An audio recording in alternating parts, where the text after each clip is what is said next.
There. What's up? All right. Move out.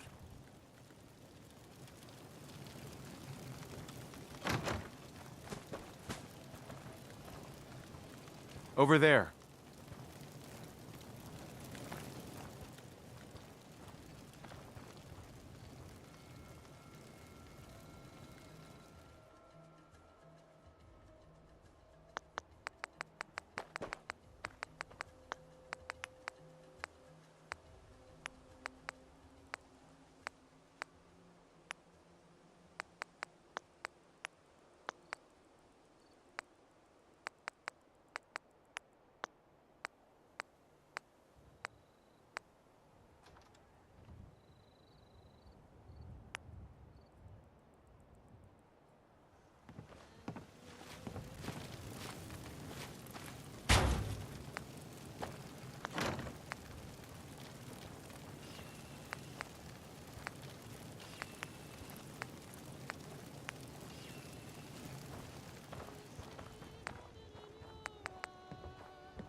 Hi.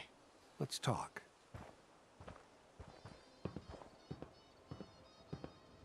Can I ask you something? What do you want? Uh-huh. I think I need to. That's the way you want it.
What's new?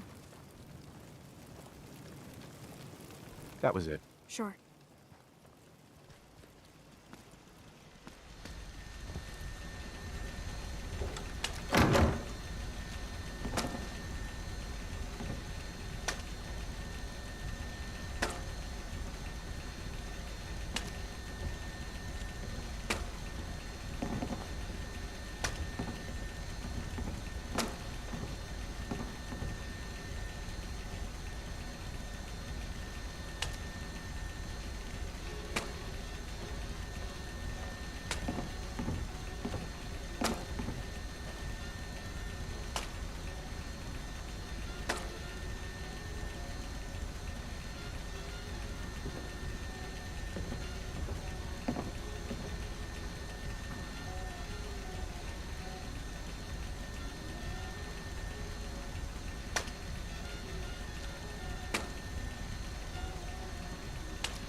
Gotta be honest with you. I feel more comfortable with the hockey ceiling above my head.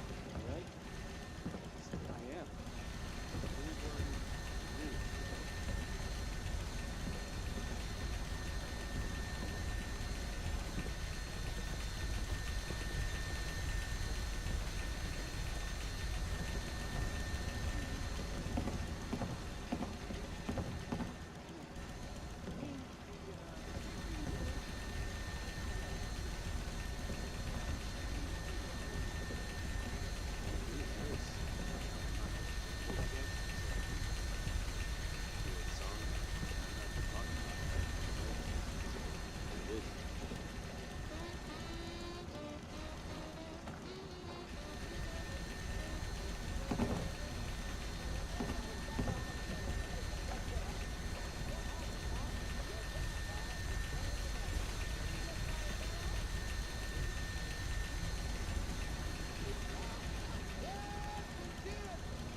Hey there.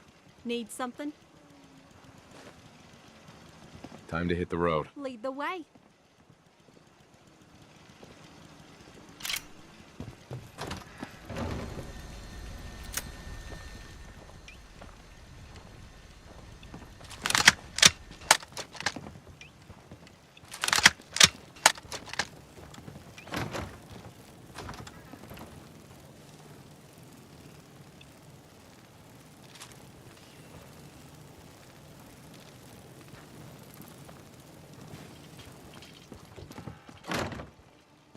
I should be able to make another steam pack soon. Ooh, thanks.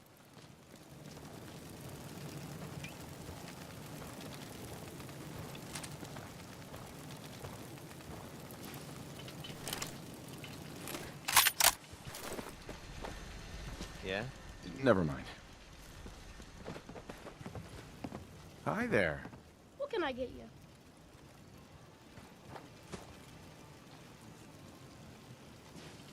That's all for now, thanks. Whatever.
I guess you could say that.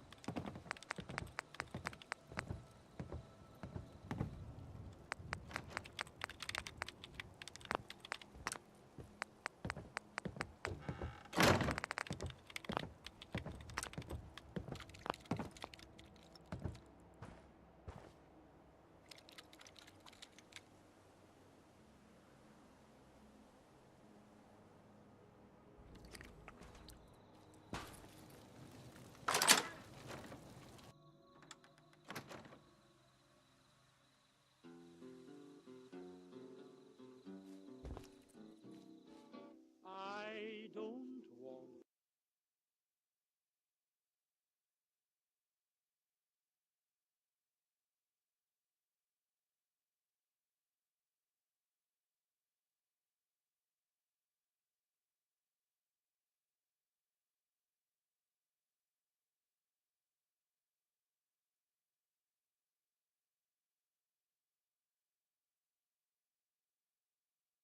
to set the world on fire.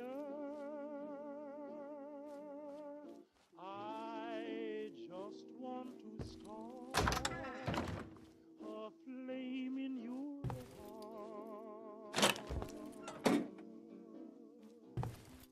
In my heart I have but one desire,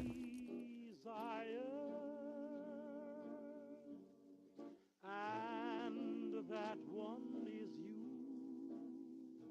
No other will do.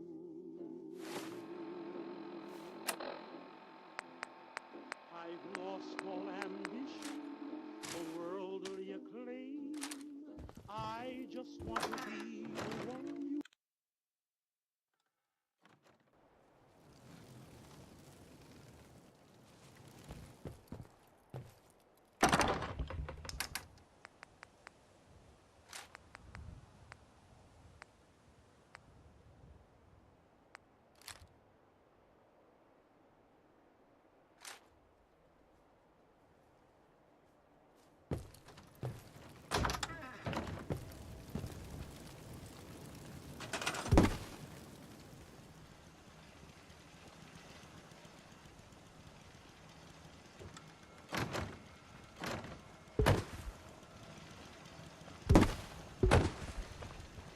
So much to learn and see. Yeah.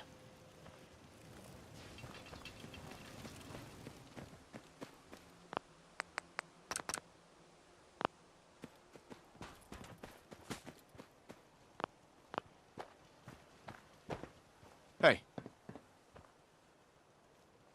Check it out. Here.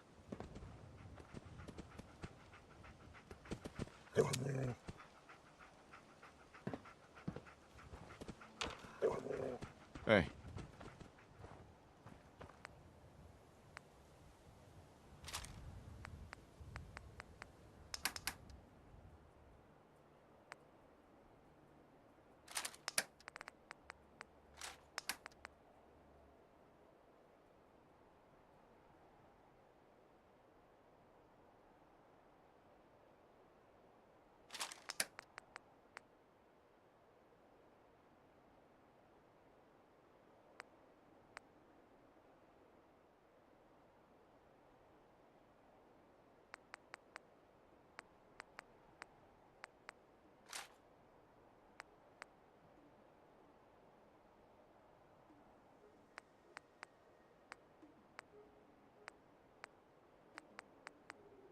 Hell yeah.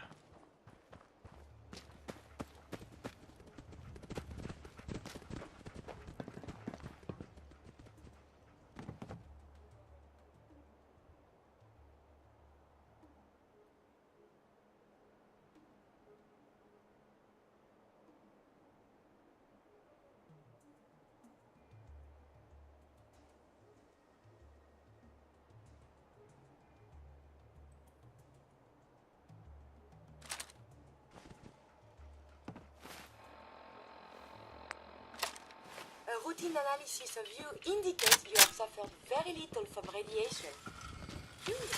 Don't worry about it.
Heads up.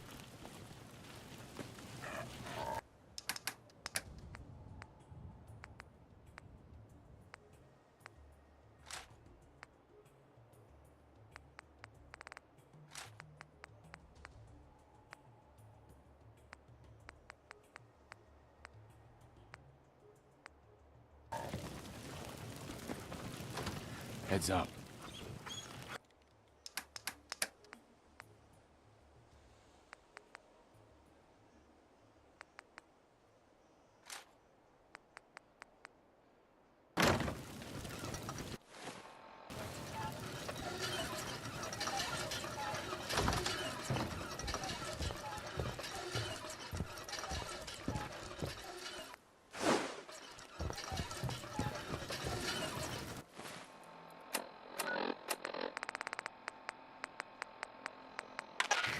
Another day? If God intended we should go to Mars, why'd he put it so far away?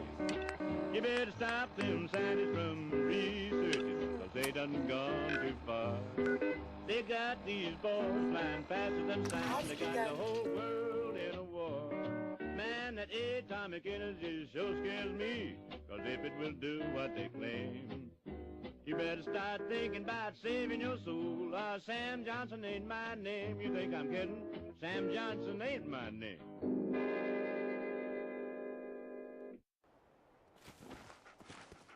Welcome back, listeners.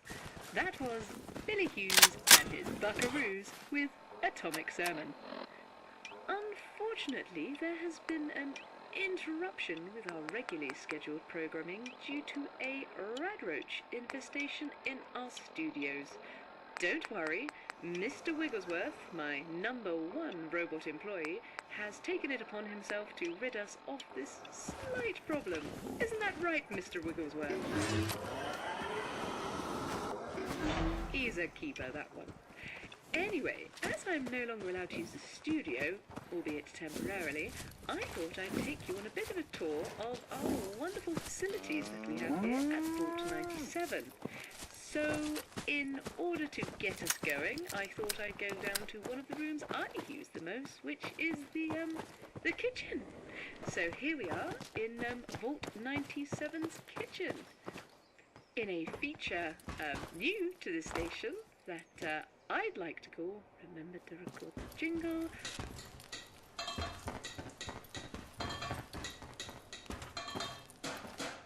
Bookscooks! I have to tell you, as with everything that our wonderful sponsors here at Vault Tech have provided us, everything here is state of the art. We have a dish dryer thing, and it says dehumidifier. Not really sure what that's for, but I'm sure it makes fantastic dishes. Anyway, I don't really know what actually anything else in here does, but I'm going to talk to you about the toaster. The toaster we have here in Vault 97 is it's quite frankly fantastic. You put bread in, and you press a button, and then you get toast. It's wonderful.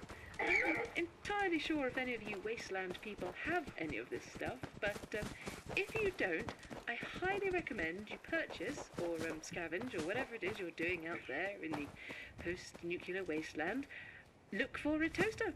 Definitely. Top tip. There you go. That's a Susan tip. Toasters are the way to civilization. Anyway, what else do we have?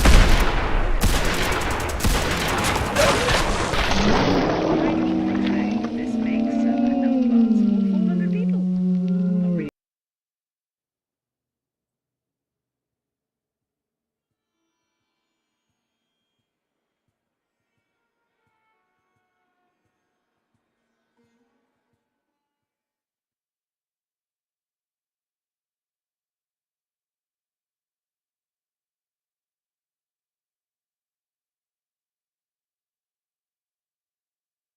Got the whole world in a war. Man, that atomic energy sure scares me, 'cause if it will do what they claim, you better start thinking about saving your soul. Sam Johnson ain't my name. You think I'm kidding? Sam Johnson ain't my name.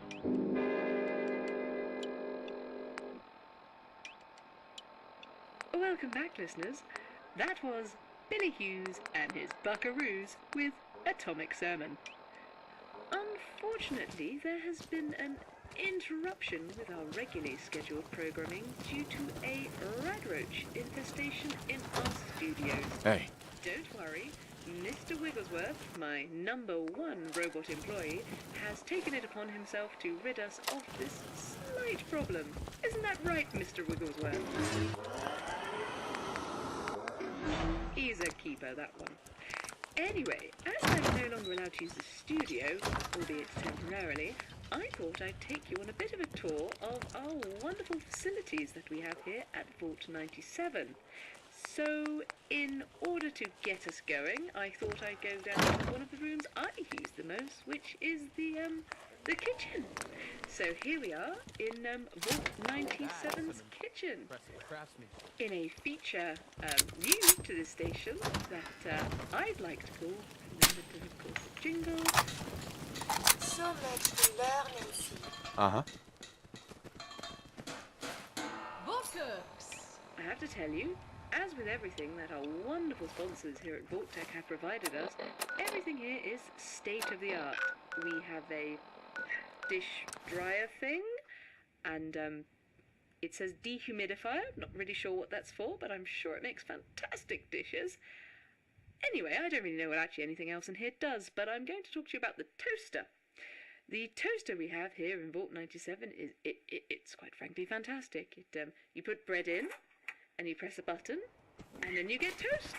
It's wonderful. I'm not entirely sure if any of you wasteland people have any of this stuff, but if you don't, I highly recommend you purchase or scavenge or whatever it is you're doing out there in the post-nuclear wasteland. Look for a toaster. Definitely, top tip. There you go. That's a Susan tip. Toasters are the way to civilization. Anyway, what else do we have? Oh yeah, if I go through this door, yes, this is the hydroponics plants for 400 people. As it is,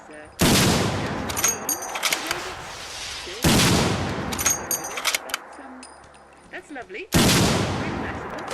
So 400 plants that make lots of wheat. Makes a lot of bread. I have to say most of it goes to waste. I'm guessing probably most of you in the wasteland are starving and killing each other for food, so that's probably not the best use of resources we've got going on. Good job none of you know our location, otherwise I'd expect a few visits. What else do we have? Oh, here's our storerooms. This is where we have 1,000 years worth of Synthi-Cow. You remember Synthi-Cow, don't you, listeners? It was an artificial feed substitute. Had that jingle. It was Synthi-Cow.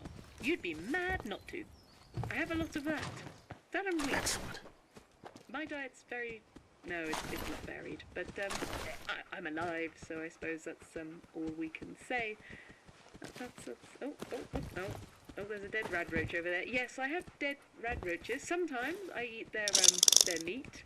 That kind of... I like eating radroach meat because it makes me feel like I'm one of you in the wasteland, because I imagine there's a lot of these radroaches out there, and being that you don't have state-of-the-art hydroponics or 1,000 years worth of Synthi beef or Synthi-Cow, yes, you probably eat a lot of this. So when I eat radroach for a bit of a mix-up, as I like to think of it, I feel like I'm one of you, my listeners. So just don't think you're suffering alone, listeners. I suffer too. Oh, standing here makes me reminds me when I was younger, because obviously this Vault 97, we've been going nearly 200 years now. But when I was a child, we had Mr. Oliver, and he had a cooking show. And he was brilliant when I was young. He would make soufflés and coq au vin. I don't really know what that was, but it sounded rude, so I suppose we all liked it. He went a bit funny towards the end, though, and he started talking about how he would only ever cook with the other white meat. Don't really know what that was. A lot of our maintenance staff went missing at that time, though, so maybe... Anyway, yes, oh well. Maybe one day I'll dig out one of his shows for you all out there, and you can listen to the culinary genius of Mr. Oliver. I think that would be lovely, wouldn't you?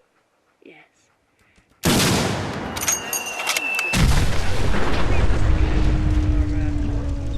Kitchen.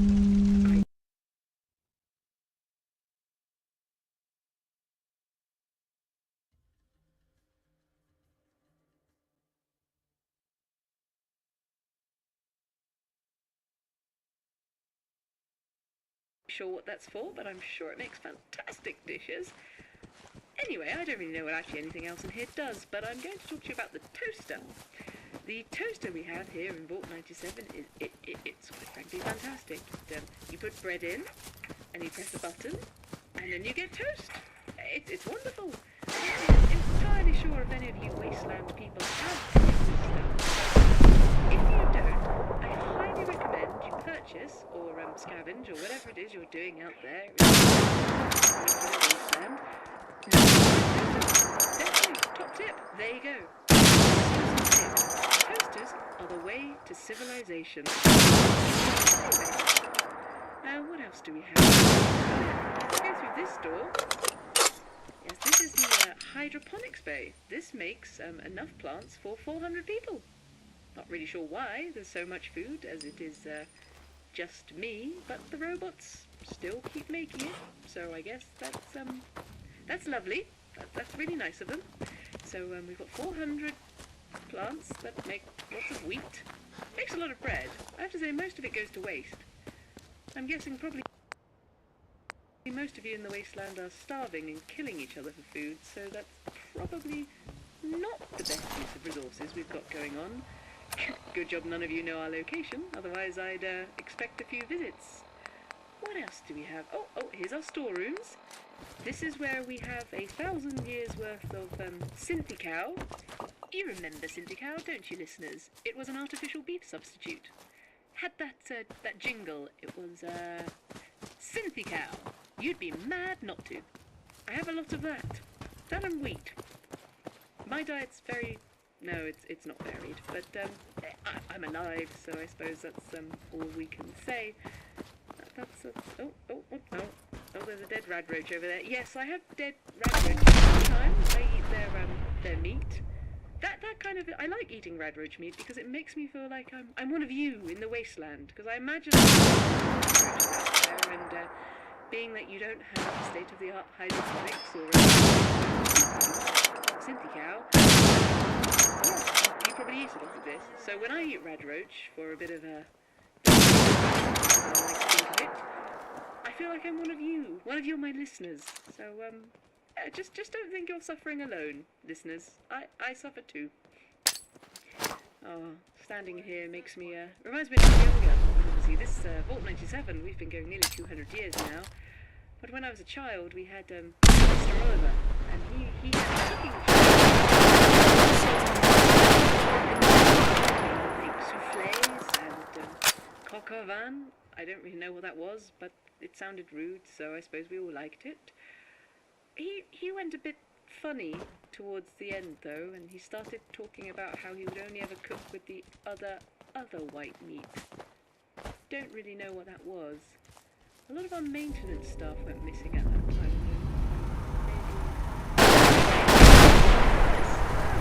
Maybe one day I'll dig out one of his shows for you all out there, and you can listen to the culinary genius. I think that'd be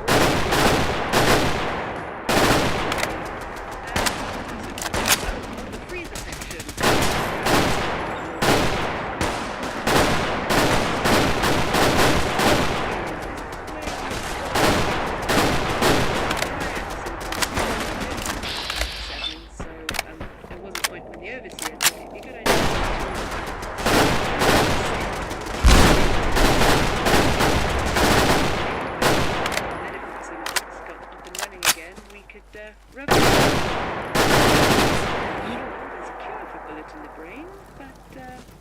One can but hope, eh? Anyway, it seems like Mr. Wigglesworth is, according to my Pip-Boy, saying the radroaches are gone. So I'm going to be heading back to the studio. However, whilst I do that, I'm going to play a few more songs for you, and, let's, I'm guessing about food. So Mr. Wigglesworth says he set them up, and I trust him, implicitly. He's a good robot. Anyway, I'll be back in 5 minutes whilst I make my way back to the studio. Take care.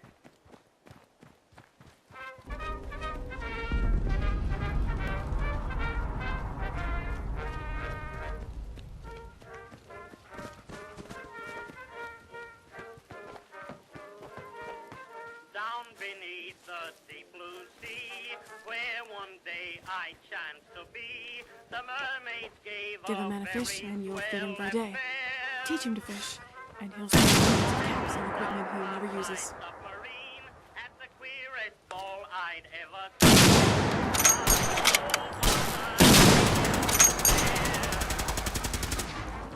Of course they did the tango, and no one made a slip. Of all the guests assembled there, each one could do the dip. At the mermaid's fancy ball, in Father Neptune's hall, the little eels were pickled and they did a naughty wiggle. Although it shocked a few old crabs, it made the bluefish giggle. At the mermaid's fancy ball, they had no ball.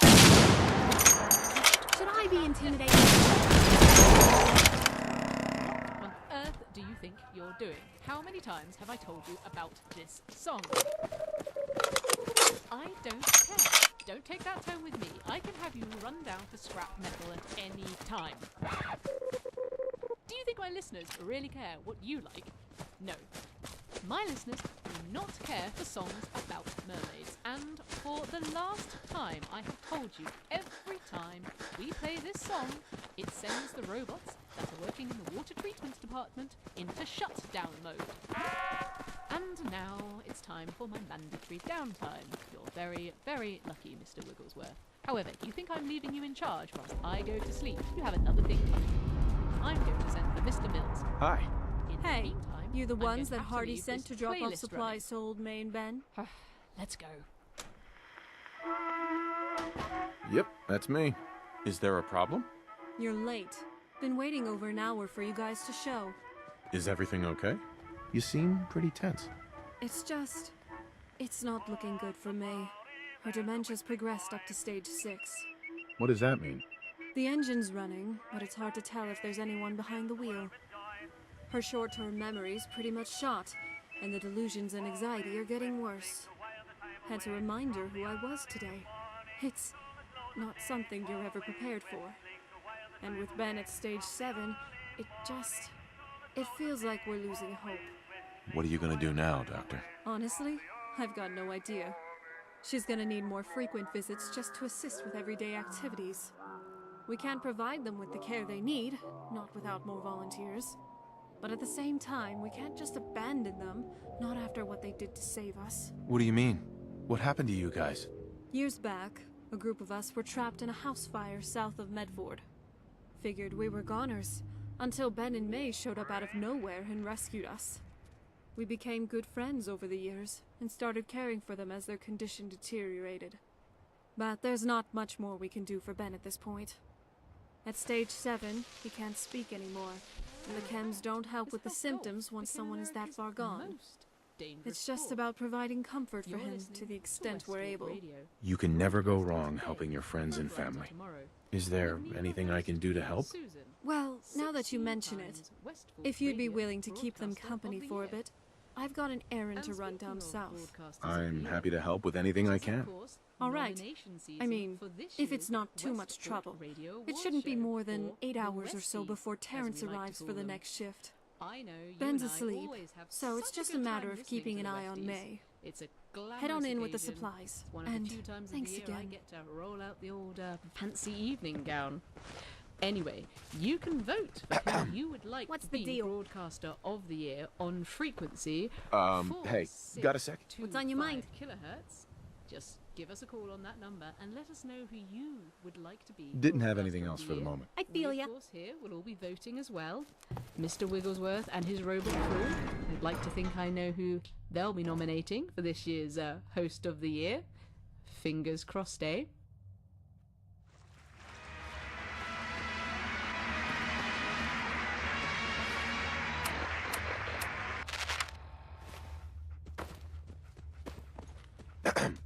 Oh, hi there. I wasn't expecting company. Can I get you something to drink? That wasn't the plan originally, but hey, tempting. It's been so long since we've had anyone come visit.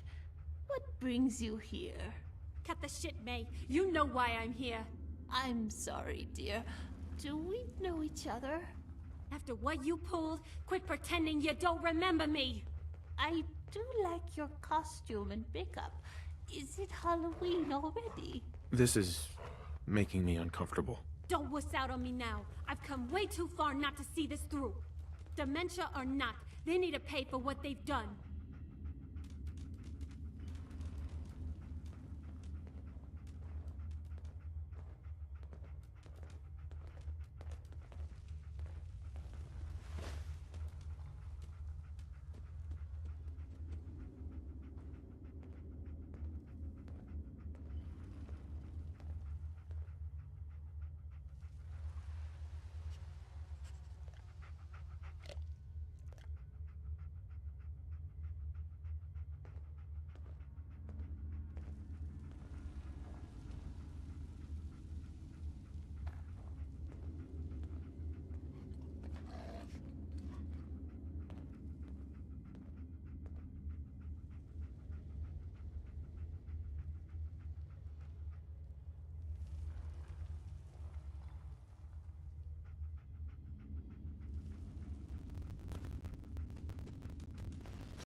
Excuse me.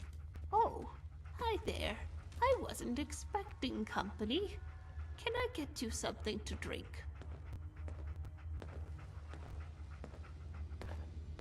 I've always got a minute for a free drink. It's been so long since we've had anyone come visit. What brings you here? Cut the shit, May. You know why I'm here. I'm sorry, dear. Do we know each other? After what you pulled, quit pretending you don't remember me. I do like your costume and makeup. Is it Halloween already? This is making me uncomfortable. Don't wuss out on me now. I've come way too far not to see this through. Dementia or not, they need to pay for what they've done.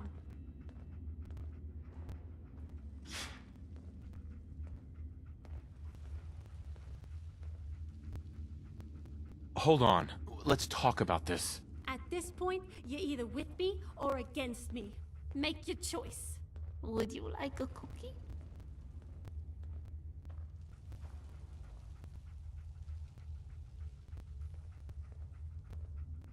I'll do it, if it's necessary. We're bad guys.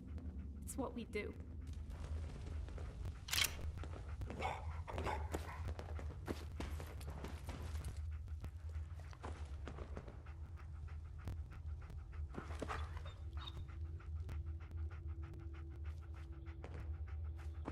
Hey there. What you need?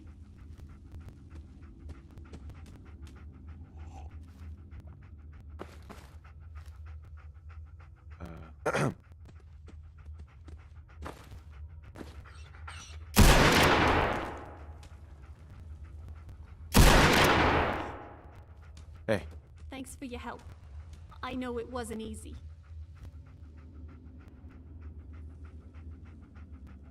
Yeah, well, I am pretty awesome. No argument there, Puddin'. I'm gonna head back home. If you ever want a partner in crime for the road, come find me. That's disappointing. Excuse me. Hey.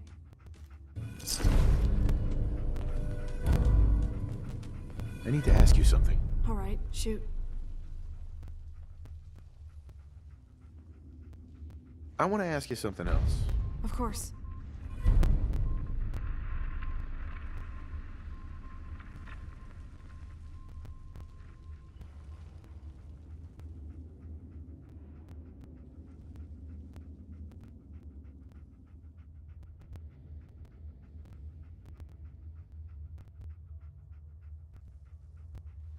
Any words of wisdom?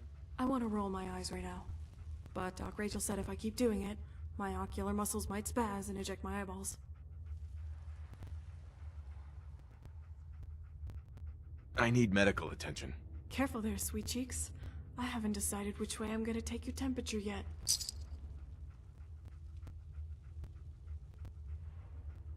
Thanks for your help. If you say so.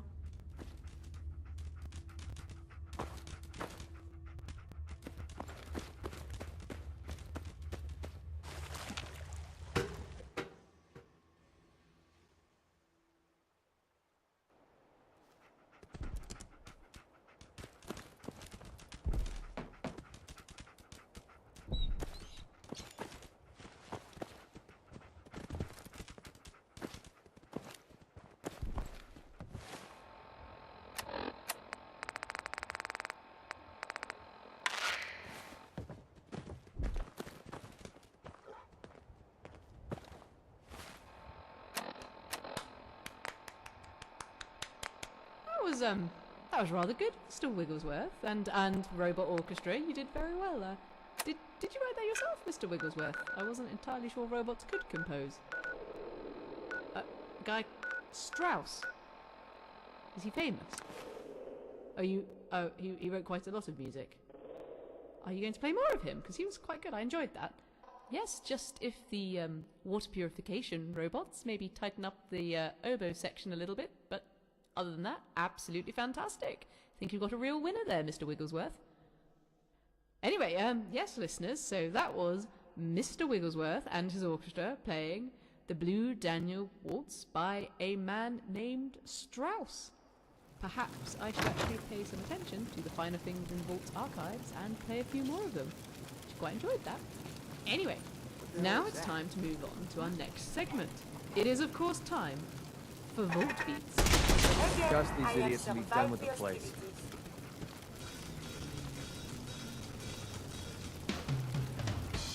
Vault Beats. Now, listeners, as you know, for Vault Beats, I move into our state-of-the-art jazz lounge. Vault Beats, as you know, covers a lot of the great poetry that humanity created prior to the pre-wars. I have no idea if you're still making poetry out there, Wastelanders. I hope you are. Certainly on my travels through the Vault Beats archives, I've found some rather pleasant little vignettes that mankind had created. And it would really mean a lot to me to know that out there, you're still trying to hold on to civilization by writing poetry. And if you are, and you're maybe short of inspiration, that's what I'd like to think Vault Beats is helping you with. I'm going to educate you now on a different type of poetry, one that we haven't yet played in Vault Beats so far. So this week's Vault Beats, I will be demonstrating the ancient art of the Japanese haiku. What do you mean, what is Japan? It's a country, you metal-headed buffoon. I don't know where Japan is. It doesn't matter where Japan is. Just they wrote poems about nature and stuff, and I'm going to talk about them. Anyway, a traditional Japanese haiku is a 3-line poem with 17 syllables, written in a 5 by 7 by 5 syllable count. Most Japanese haikus focus on images from nature. A haiku emphasizes simplicity, intensity, and directness of expression. So in order to give you a little push in the right direction, listeners, I've written a couple of haikus on myself, which I'm now going to perform here, live, in the Vault 97 Jazz Lounge. And I've entitled our first poem, Wintertime. Wintertime. Nuclear winter. A gift from the fallen bomb. Everyone is dead. As you can see by that last poem, I used some of the cutting words that they recommend you use in a haiku, such as bomb and dead. So that is, for listeners, that's something that they do advise in haikus. What haikus want to have is a cutting word included in the poetry. So I feel in the last poem I achieved that. And now we're going to move into the next poem. I've entitled this one, Vault, Sweet Vault. The vault is very safe. I should only fear outside. But I am alone. See, this poem I'm talking about being safe, but also being alone. Not really sure what actually else there is message in this. It's a 3-line poem. There's not a great deal of subtext here. So my next poem is entitled Good Work. Radio is life. The voice across the wasteland. Maybe no one hears. As you can see in this one, I'm talking about life and wasteland. So that's what's called juxtaposition, which is another element that the haiku is quite keen to involve. So there you go, listeners. Cutting words and juxtaposition. My next poem is entitled Sunshine. I dream about sun, warming all those it touches. It's never touched me. And there you go, listeners, that poem was about nature. Sun is nature, and I've talked about nature, and I'm talking about sunshine. And my last poem is actually a little bit of a tribute to the guys I work with. As you know, I'm here with a lot of robots, listeners, Mr. Wigglesworth being the one you're probably most familiar with. So this last poem I've written is entitled Robots. Dull metal faces, whispering to each other. Do they want me gone? And that's all we have for this week's Vault Beats, listeners. I hope you enjoyed that, and I hope you will try and write some of your own haikus to bring a little bit of civilization back to the world. If you write a haiku and you'd like me to read it on air, why not do that? Why not just write something down? As I said, it's 3 lines, 5 by 7 by 5 syllables. Try to include nature and cutting words and juxtaposition. And if you'd like to submit one of those to me, you know the frequency to send these messages out to. So send them to me, Susan, with the tagline Vault Beats, and I'll try and read them out on next week's show. So definitely send them in, 5625 kilohertz, and I'll read them out as soon as I get them. No one's actually sent me any so far, but definitely next time, 4625 kilohertz, and I will read them out for you. And maybe Mr. Wigglesworth will play some exciting music to them, like he's just done with mine. Excellent stuff. As we're in the jazz lounge, how about some smooth, sweet jazz sounds?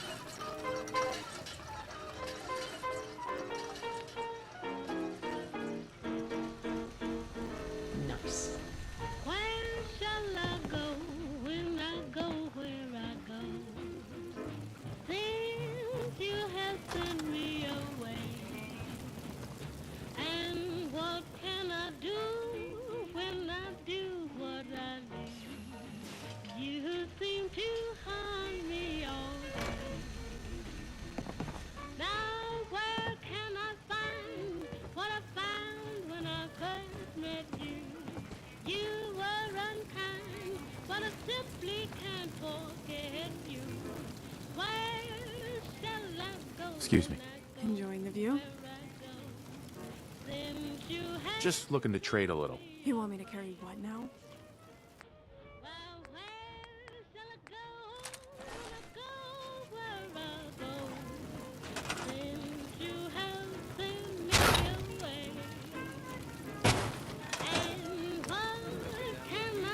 I guess you could say that.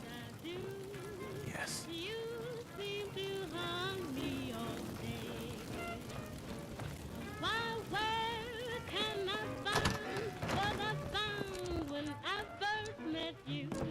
You were unkind, but I simply can't forget you.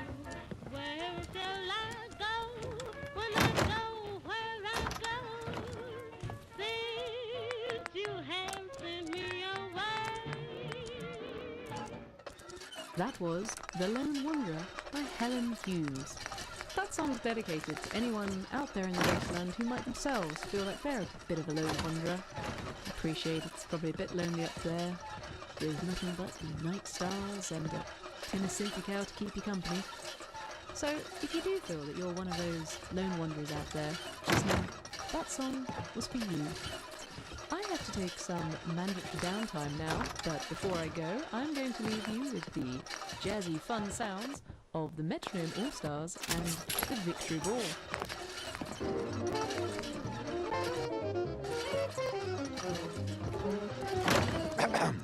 Hey, killer.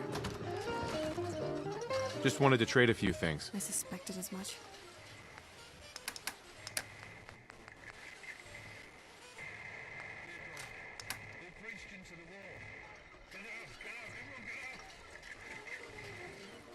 That's all for now. Sure.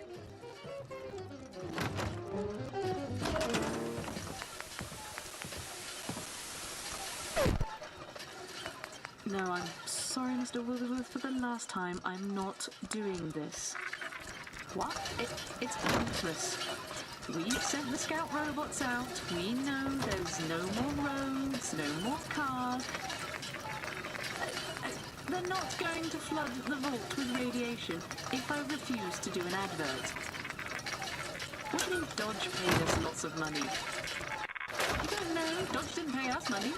They might have paid Vault Tech money, but I'm not entirely sure Vault Tech exists anymore.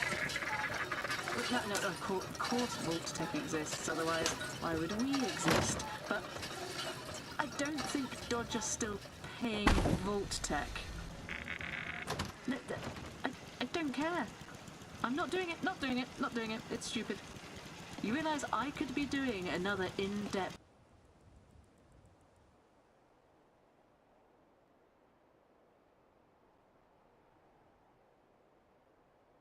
documentary about President Trump right now. But no, you're going to make me talk about a car. No, not doing it. They can flood the vault with radiation all they like. It's not going to work. I refuse. I'm the only talent they have left. They've got to let me do what I want. Okay, no, that's fine. Yes, let's get on with the advert. Let's run the ad. Cue the music. Ladies, are you tired of being seen behind the wheel of a tank? Are you looking for a vehicle that speaks to your inner femininity? Would you like a vehicle designed just for you? Then look no further than the all-new Dodge La Femme. An entire new vehicle designed with your lady-based needs in mind. The Dodge La Femme comes complete with the following features designed to unite motoring with the ideals of the modern woman.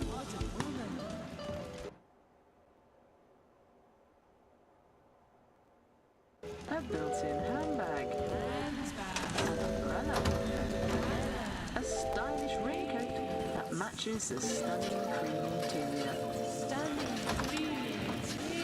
And it's about time. No more troublesome shafts for you to mess about with the all-new push-button gear system. Okay, it's the perfect car for the modern woman. Ask your husband, seriously, ask your husband for the Dodge La Femme. Don't grab life by the horns, grab life by the heels. Right. Well, now after selling myself out, it's time to move on to a much more positive note. It's time for those dashing cavaliers of song, the sportsmen, with the Hot Rod Hop. There's a small garage on the edge of town where the hot rods go when the sun goes down.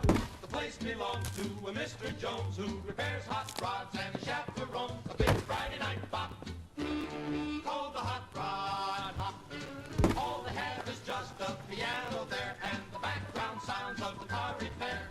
I'll tell you, Dad, when the gang's informed that the dance they do really blows a storm, the tornado can't top. It's the Hot Rod Hop. No other rhythm could ever compete with twin carburetors on a boogie beat. Now the ring is steel and the clap on hands makes a lot more sense than a lot of bands. They say old Jones killed the saxophone when he built that horn with a bebop tone. That's the Hot Rod Hop.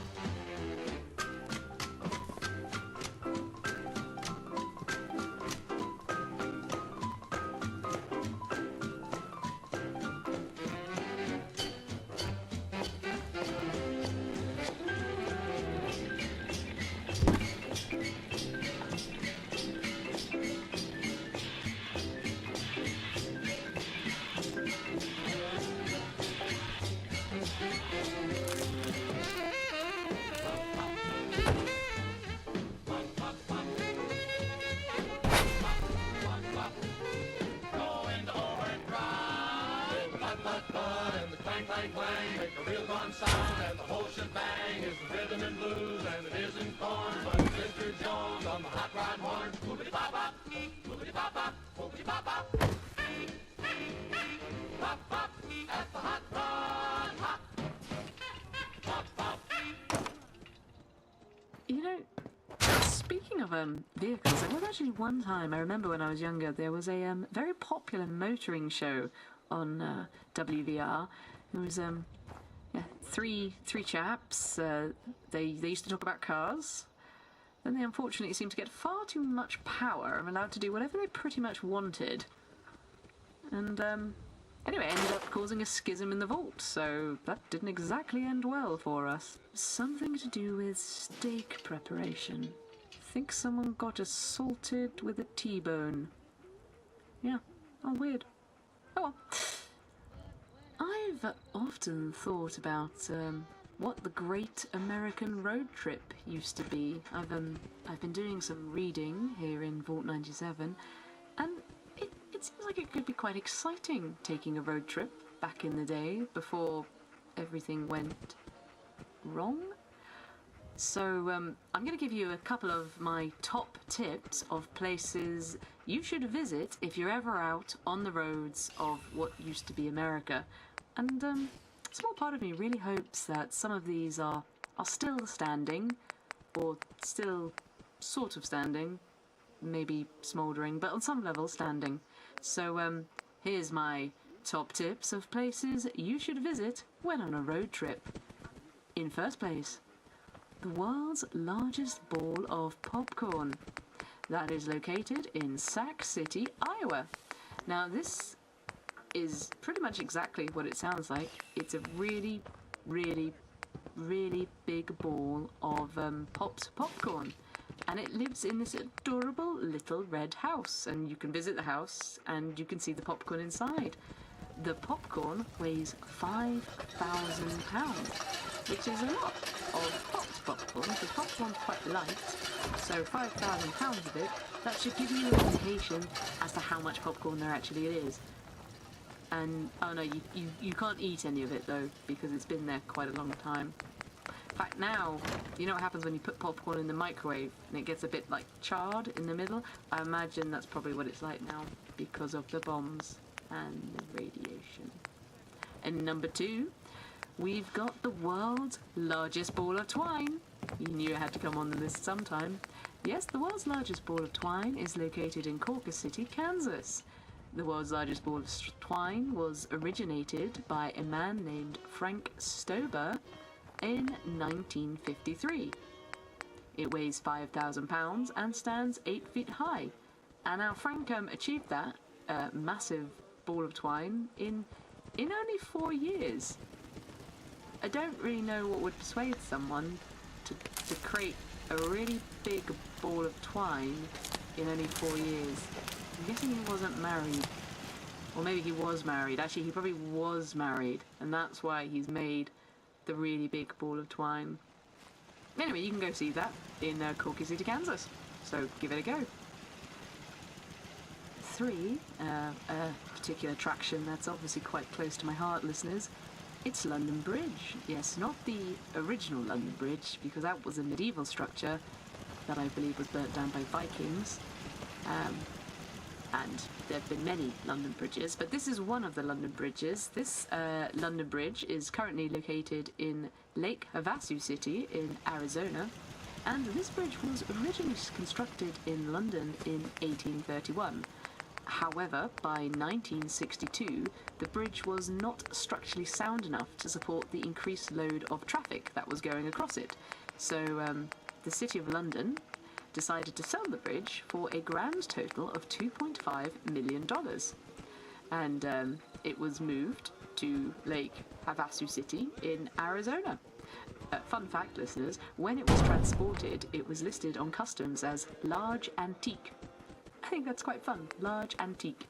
And it was large, listeners. It was a total of 950 feet long and weighs a staggering 33,000 tons.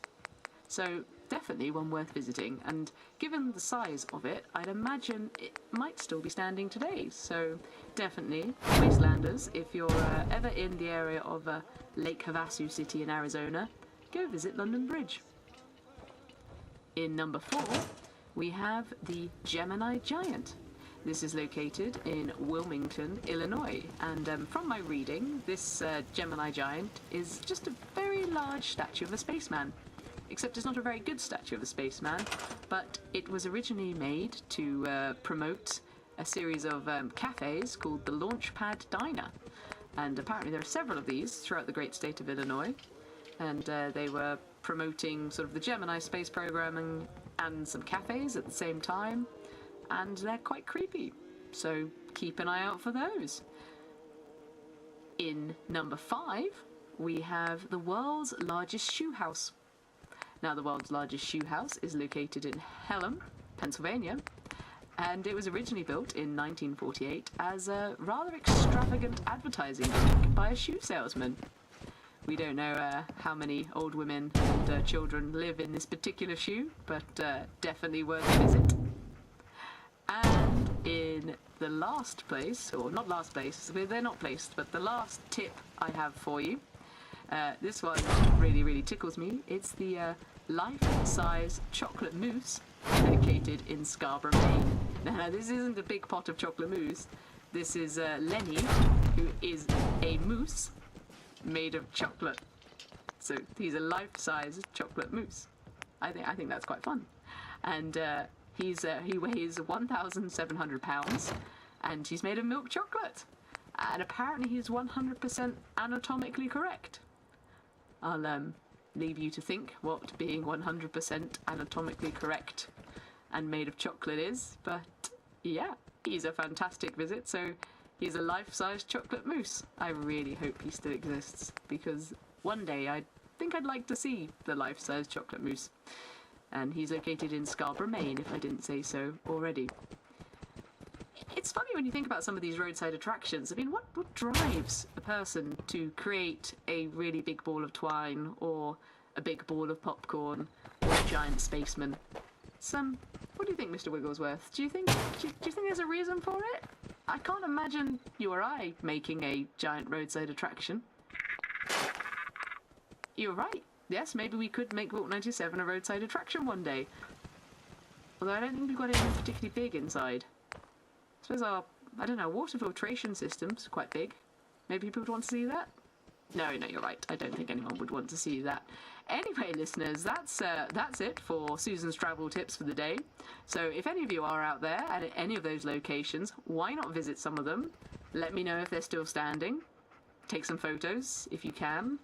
Don't think anyone really has cameras anyway. Well, actually, you have cameras, but do you have film? Can you develop them? Anyway, why not? Just let me know if you visited them and tell me if they're any good or not, because one day I'm sure I'll come visit them myself. And now, listeners, it's time for a public safety announcement in the form of a product recall.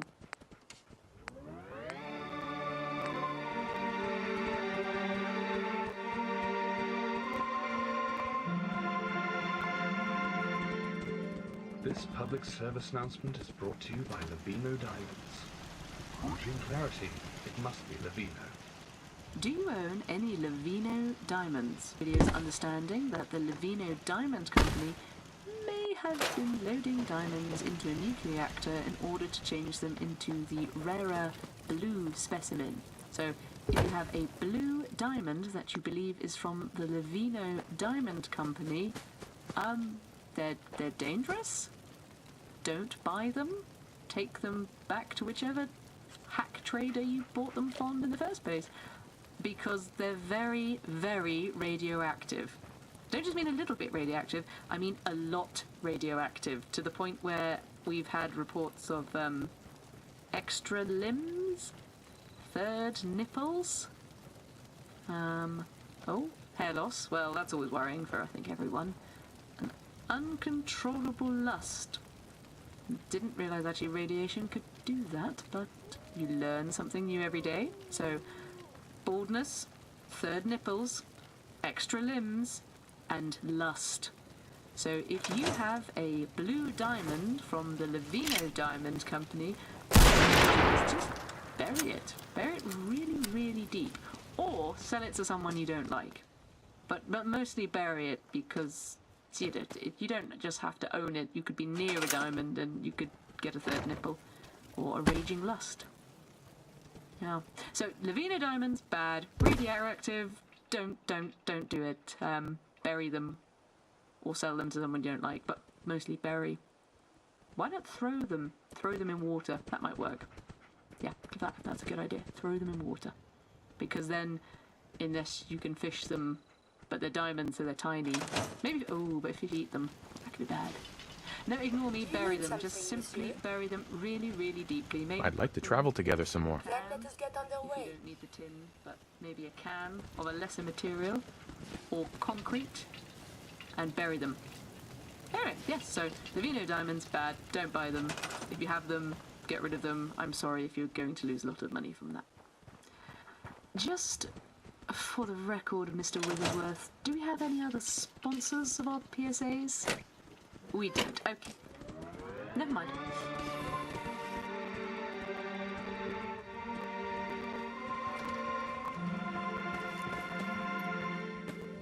This public service announcement is brought to you by the And now, as part of our regular Westford radio service, as you very well know, listeners, Westford Radio was set up to preserve the expat British way of life. So in order to do that, here is a song from the very famous English songstress, Dame Vera Lynn.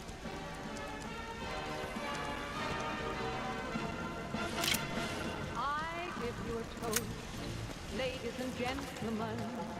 I give you a toast, ladies and gentlemen. May this fair land we love so well in dignity and freedom dwell. The world may change and go awry, while there is still one voice to cry. There'll always be an England, while there's a country lane.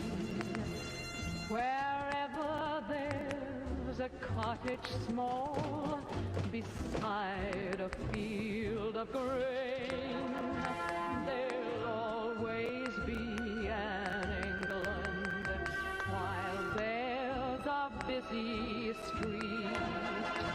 Wherever there's a turning wheel, a million marching feet. Red, white, and blue, what does it mean to you? Surely you're proud, shouting aloud, Britain's away. The Empire too, we can depend on you. Freedom remains.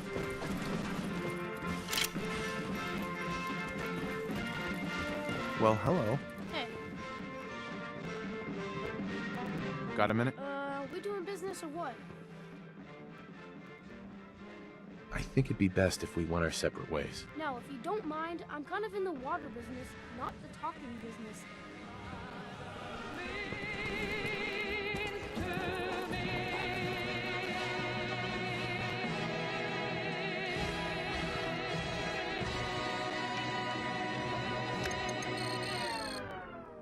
And yeah, no, we're okay, and we're now back on air.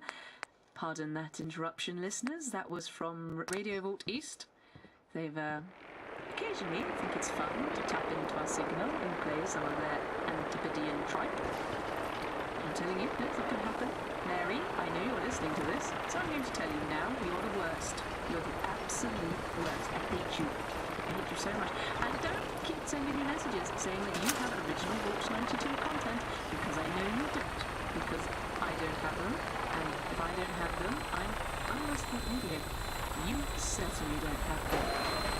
And just for any other listeners, I don't know, you've not heard Mary, but she is not eligible for the Westies. They have their own lesser competition over there, I understand, the Easties, which they came up with after we invented the Westies. So, anyway, let's ignore that. Pretend that didn't happen, and now let's get back to regularly scheduled programming. In fact, I'm now going to play a song about the dangers of the Antipodean landscape.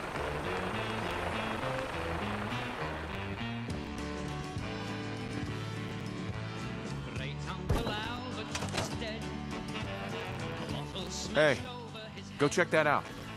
As he lies on the floor in the midst of the fray, in Sydney, Australia, about 12,000 miles away. Hey, wait there.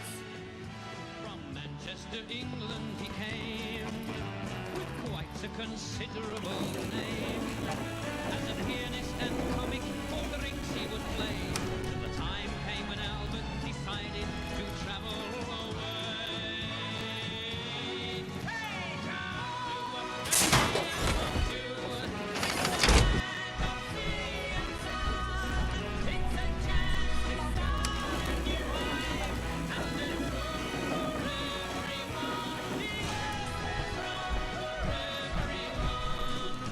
Old Albert, he hadn't a trade, no job, so he didn't get paid.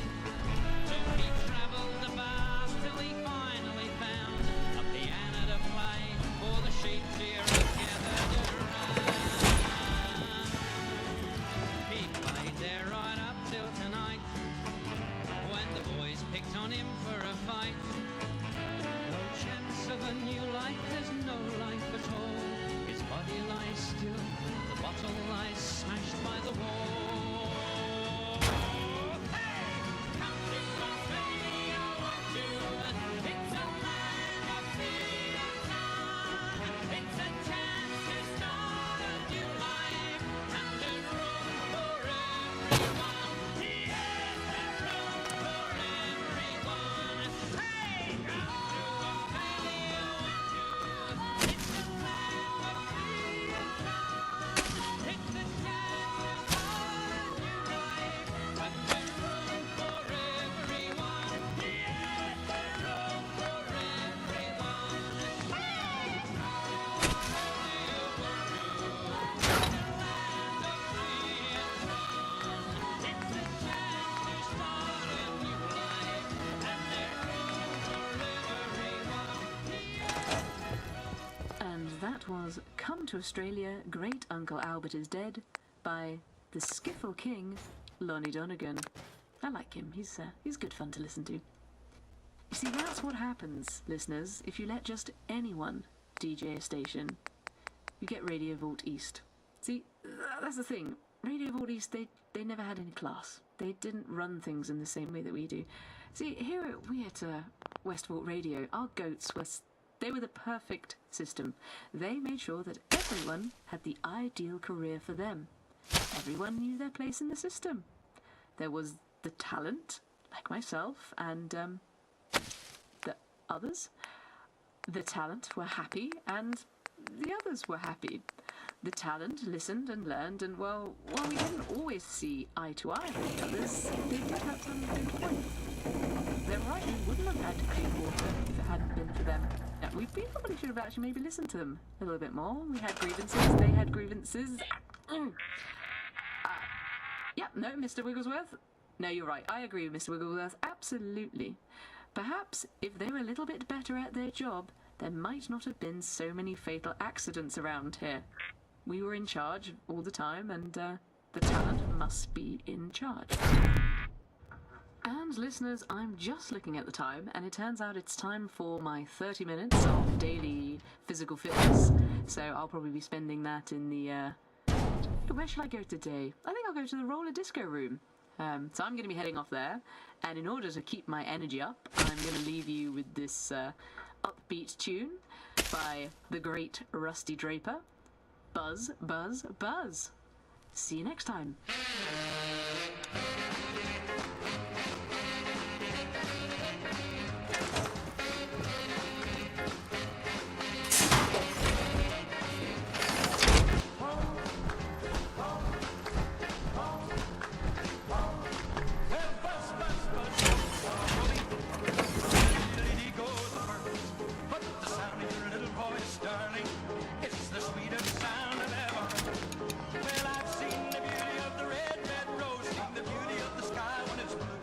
Seen the beauty of the evening sunset, but the beauty of you, sweet is the honey from the honeycomb, sweet are the grapes from the vine, but there's nothing as sweet as you, darling, and I hope someday you'll be mine.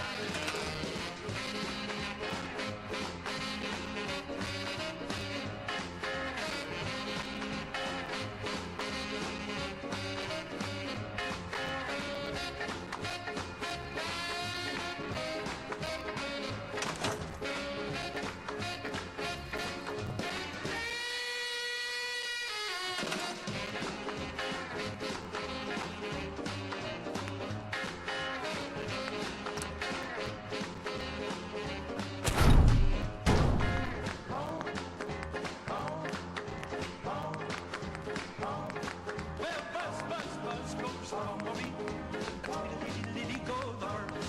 But the sound of your little voice, darling, is the sweetest sound I've ever heard. When I've seen the beauty of the red, red rose, seen the beauty of the sky when it's blue, seen the beauty of the evening sunset, but the beauty of you, sweet is the honey from the honeycomb, sweet are the grapes from the vine, but there's nothing as sweet as you, darling, and I hope someday you'll be mine, and I hope someday you'll be mine, and I hope someday you'll be mine, and I hope someday you'll be mine. And that's how King Leopold II of Belgium invented the toast sandwich. I think that's a fascinating story, wouldn't you agree, Mr. Wigglesworth? I know, definitely. I love toast. I know I've said this many times, listeners, and you probably think I'm a little bit obsessed with toast, but it really is such a practical dish. I mean, you can use it for anything. What's more toasty than toast? Bread. It's clever. You thought things through there. I mean, we can have toast any time. I think you should never, ever limit yourself when it comes to toast, but I think we can all agree that toast is best at breakfast. And seeing as it's now that can only mean one thing, listeners. It's time for Rise and Shine with Susan. Rising with Susan, here in the morning, when sun is dawning, Susan is here.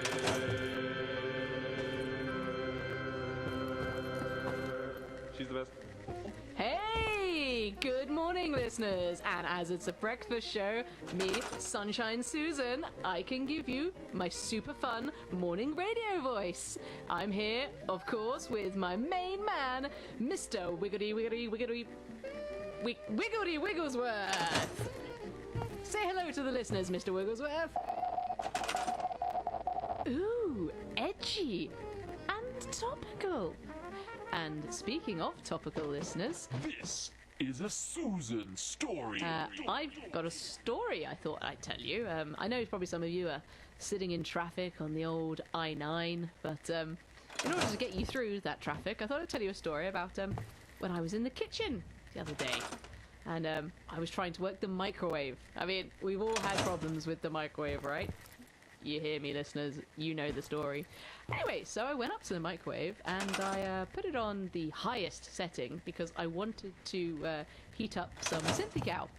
And unfortunately the Synthicao was frozen, so I needed to defrost it. And it's where it gets silly, listeners. I pressed button number 9, which is the popcorn setting! And I somehow ended up, like, popping my Synthicao. I didn't even know you could do that. But yes, basically, in short, I caused a small nuclear-based explosion in the kitchen area. And I think that's something we can all relate to, isn't it, listeners? Whoa, Mr. Wigglesworth. That's a really edgy thing you've just said about the labour market. And speaking of the labour market, here's your first song of the day, listeners. It's those dashing cavaliers of a song, and I know I've said it before, but I'm going to keep on saying it. It's the Sportsman with the Union Song. The plumber obeys the rules, he drops his tools at close of day, because they've got a union for that. The barber puts down his comb and heads for home, and that's okay, because they've got a union for that. With union scale and union hours, I sympathize, but there's one thing I hope they never unionize. Because when you fall in love, you gotta love just all the time. Nobody needs a union for that. The telegraphers drop their coat and hit the road when day is through, because they've got a union for that. The Macy and Gimbal clerks and soda jerks, they do it too, because they've got a union for that. Now imagine if you have your lips in sweet repose, and just when you're about to kiss a whistle blows. That's no way to be in love, you gotta love just all the time. Nobody needs a union for that. The waitresses at the Ritz all call it quits at close of day, because they've got butcher locks up his hands and lambs and scrams to some cafe. Because they've got a union for that.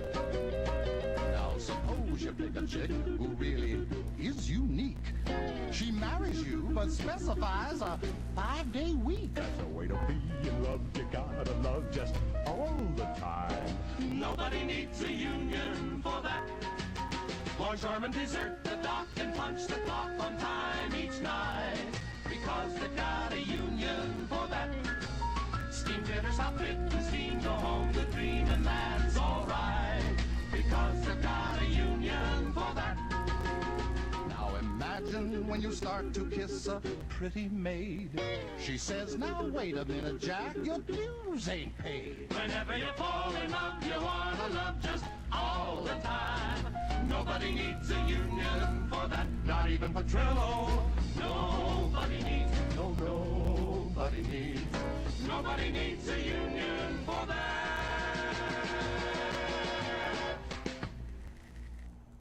Whoa! That's an amazing song, listeners, that talks about the scary prospect of love being unionized. Can you imagine such a thing? Well, actually, the people of Canada between 2050 and 2056 actually could imagine that because it was unionized. But never mind, I digress. It is time for the best bit of the morning. It's time for the competition that gets you all talking. What's that sound? Actually, Mr. Wigglesworth, what is this sound? Are you getting this? I'm getting some feedback here. That's not the sound, listeners. If this is it, this is not the sound. Kia ora. Tenako, tenako, tenakato, wastelanders and vault dwellers. You're listening to Breakfast with me, Contrary Mary, live on East Vault Radio. I hope you're all having a sweet-ass morning. We've got a great show lined up for you. I can't think of a better way to start the day than listening to heaps of the finest tunes Aotearoa and Australia have to offer since ages ago. If you're new to RVE, welcome. Maybe you are taking advantage of our new boosted signal. Mr. McCaw has been working hard to ensure our signal is the strongest in the wasteland. Here at RVE, you never have to settle for substandard broadcasting. If you frequently listen to that lot at West Vault Radio, you're probably used to constant interruption. Bye, Okie. I can guarantee that will not be happening here. Anyway, back to what we were talking about earlier. Pavlova, Kiwi or Aussie? The eternal debate. What do you think of that, Australasia? Mr. Wigglesworth, quickly, change the signal and boost the frequency. That's the only way we're going to get this back. Oh, fuck, for God's sake, Mary, it's too early in the morning for this. Go, go, go. Mr. Wigglesworth, change it again. We need more power. This is never going to take the signal back if we don't use more power. I don't care. All of it. All the power right now.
Mr. Andy, to assist in her getting your dinner on the table. Did that promotion you were shooting for go to bloody Jenkins instead? Never fear. Why not visit me, Andy, at Mr. Andy's pre-loved Andy's Home Help Emporium. At Mr. Andy's, we have a wide range of pre-loved robots, from factory seconds on the latest models, slightly homicidal, to refurbished classic models with a 1-month guarantee. So why not visit one of our many branches and see just how handy we can be? We have locations in Washington, D.C., Boston, Las Vegas, and West Covina, Canada. If your lady needs a second pair of hands, come on down to Handy Andy's. Mr. Andy's pre-loved Handy's home emporium cannot be held responsible for lack of usability, eye problems, maiming, hair loss, sight loss, tooth loss, ear loss, or loss of any bodily functions. Visitors are subject to import tax. Visitors are for novelty use only and cannot replace a loving partner. Used robots cannot be returned. Terms and conditions apply. If you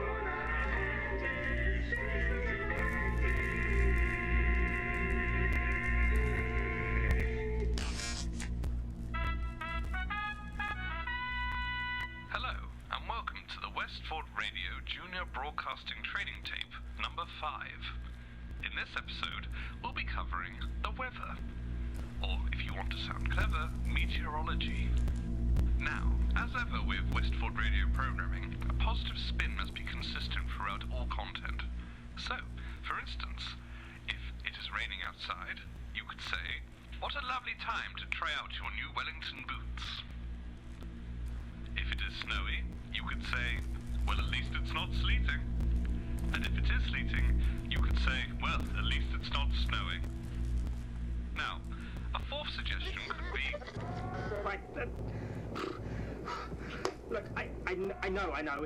Look, it's fine. It's recording.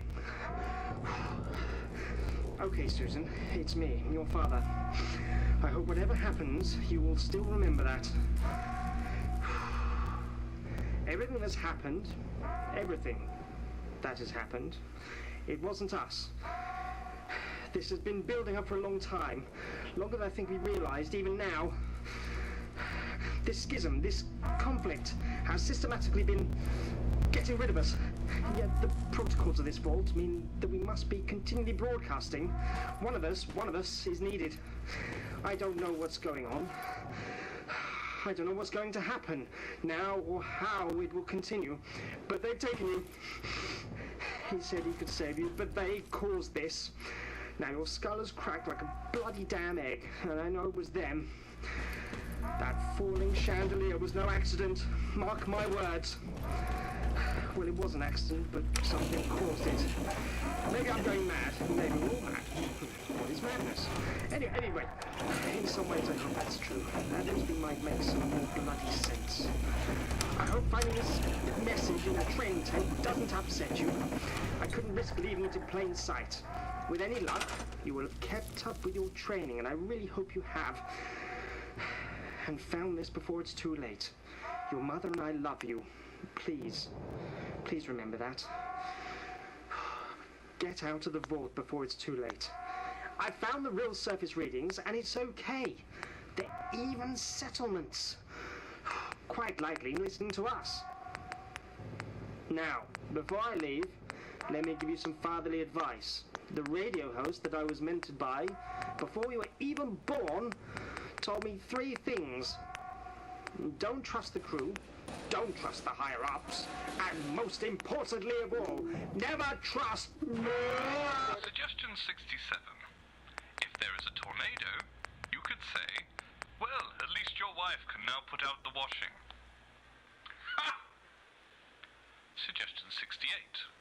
If there is a nuclear winter, you could say, "Well, I was looking for a tan this holiday anyway."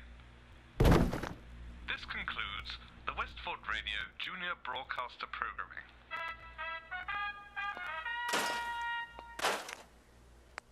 Ah, blimey, what the heck was that? Mr. Wigglesworth, let's just get on with the next side of the show. Mr. Wigglesworth, what are you doing? Why is your voice modulator not on? Stop beeping at me! I don't understand what you're saying. No, talk to me! What the heck is going on?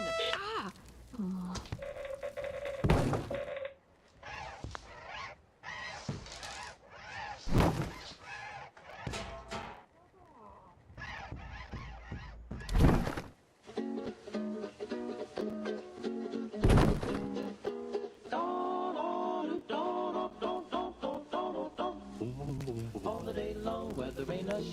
She's a part of the assembly line. She's making history, working for victory. Rosie, the riveter, keeps a sharp lookout for sabotage. Sitting up there on the fuselage, that little Fred can do more than a male can do. Rosie, the riveter. Rosie's got a boyfriend, Charlie. Charlie, he's a Marine. Rosie is protecting Charlie, working overtime on the riveting machine. When they gave her a production lead, she was as proud as a girl could be.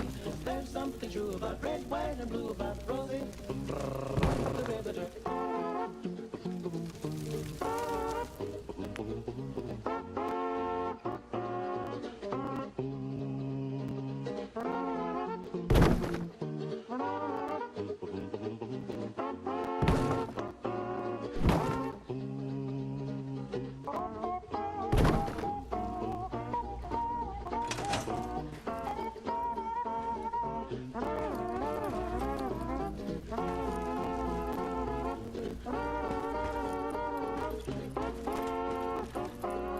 Rosie, the riveter. Rosie, Rosie, working on assembly line.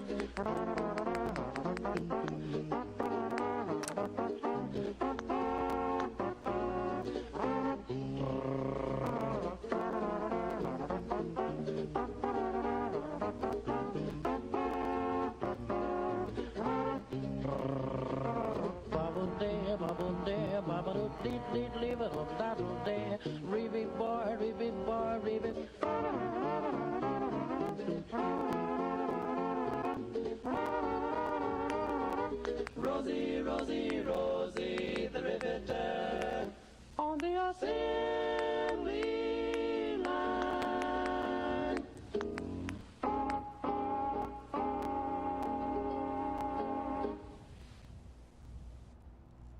Ah, Christ almighty, but Maggie Thatcher's handbag. That is one hell of a headache. Anyway, okay, back to the show, listeners. That was the Four Vagabonds with Rosie the Riveter. Always a fun tune and proves to be quite popular here at WVR. Now it's time, or fast approaching time, for the Westies. So in order to get you all excited, listeners and Wastelanders, I thought I'd explain the voting categories that are available for the Westies this year. And as probably some of you regular listeners know, there's often a few variations and changes. We do change our lineup quite regularly here. But let's start with category number 1, which is Best Musical Ensemble of the Year. Musical Ensemble of the Year. And the nominees are the Mr. Wigglesworth Orchestra, Susie Kazoozie,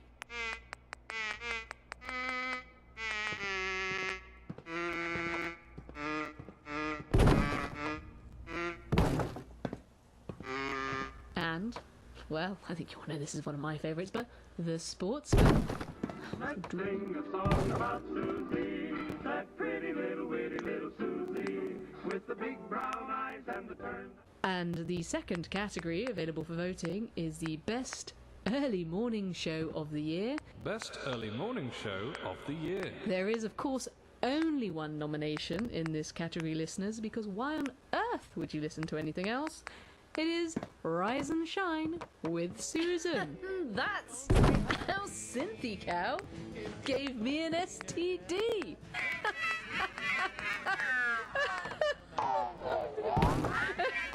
Now, I know we've all had some really great fun with that show this year, so I hope you'll all be voting for it and supporting it.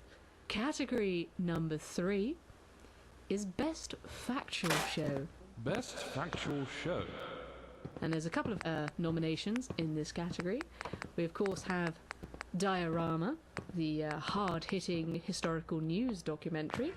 And unfortunately, little do the voters know, due to a poor bout of pneumonia, she had been replaced with a synth. We have Talk Vault, which, whilst also covers a few other categories, has, I think you'll all agree, listeners, had some very in-depth factual elements this year. Don't just talk. Talk Vault. And thank you for spending the last 2 hours with me learning the fascinating art of how to laminate your own playing cards. So I hope you will consider it when voting.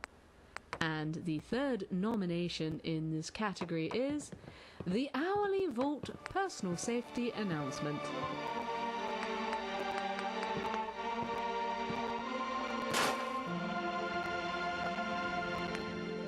This public service announcement is brought to you by Lavino Diamonds.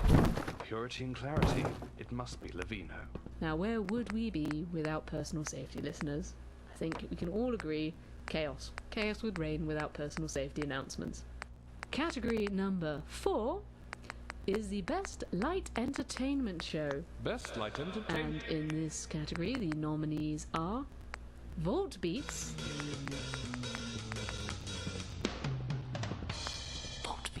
I think we've all enjoyed listening to some smooth jazz and poetry. I mean, haikus, where would we be without them, listeners? The second nominee in this category is Variety from the Vault.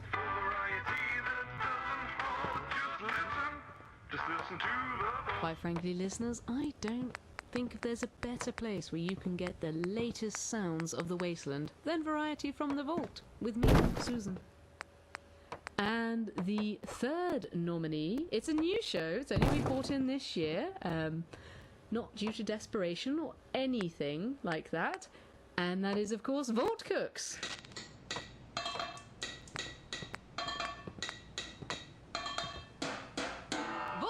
It's a new one, but it's proved to be quite popular, so hopefully Vault Cooks will be considered as one of the many options for you in the Best Light Entertainment category. And now we're getting to some of the more fun categories. We're now moving into Toast of the Year. Toast of the Year. And I'd like listeners to remember that every year I let Mr. Wigglesworth pick a category. Won't be doing it next year, but this is his suggestion for this year. Now, these toasts all come from the Gin Review Hour with Susan, which takes place generally around 11 p.m. on a Friday night. So first, I'd like to... I think we've got January. January's entry is coming up first, so... I've got to end on toast, have I? Okay, down your throat, into your bladder. Which end it comes out, does it really matter? That was January's entry. Definitely a fine moment for me there. The next month, we've got April's entry. Okay, hang on. Let's try and get it playing. Okay, here it is. Not drunk is he who from the floor can rise alone and still drink more. But drunk is he who prostate lies without the power of drink to rise. Yeah, so that was April. And now we're going to move swiftly on to June. And this, okay, let's get it playing. There are many good reasons for drinking, and one has just entered my head. If a man doesn't drink when he's living, how the hell can he drink when he's dead? Oh, not so good.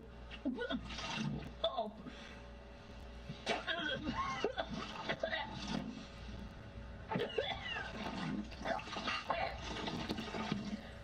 Oh, Christ.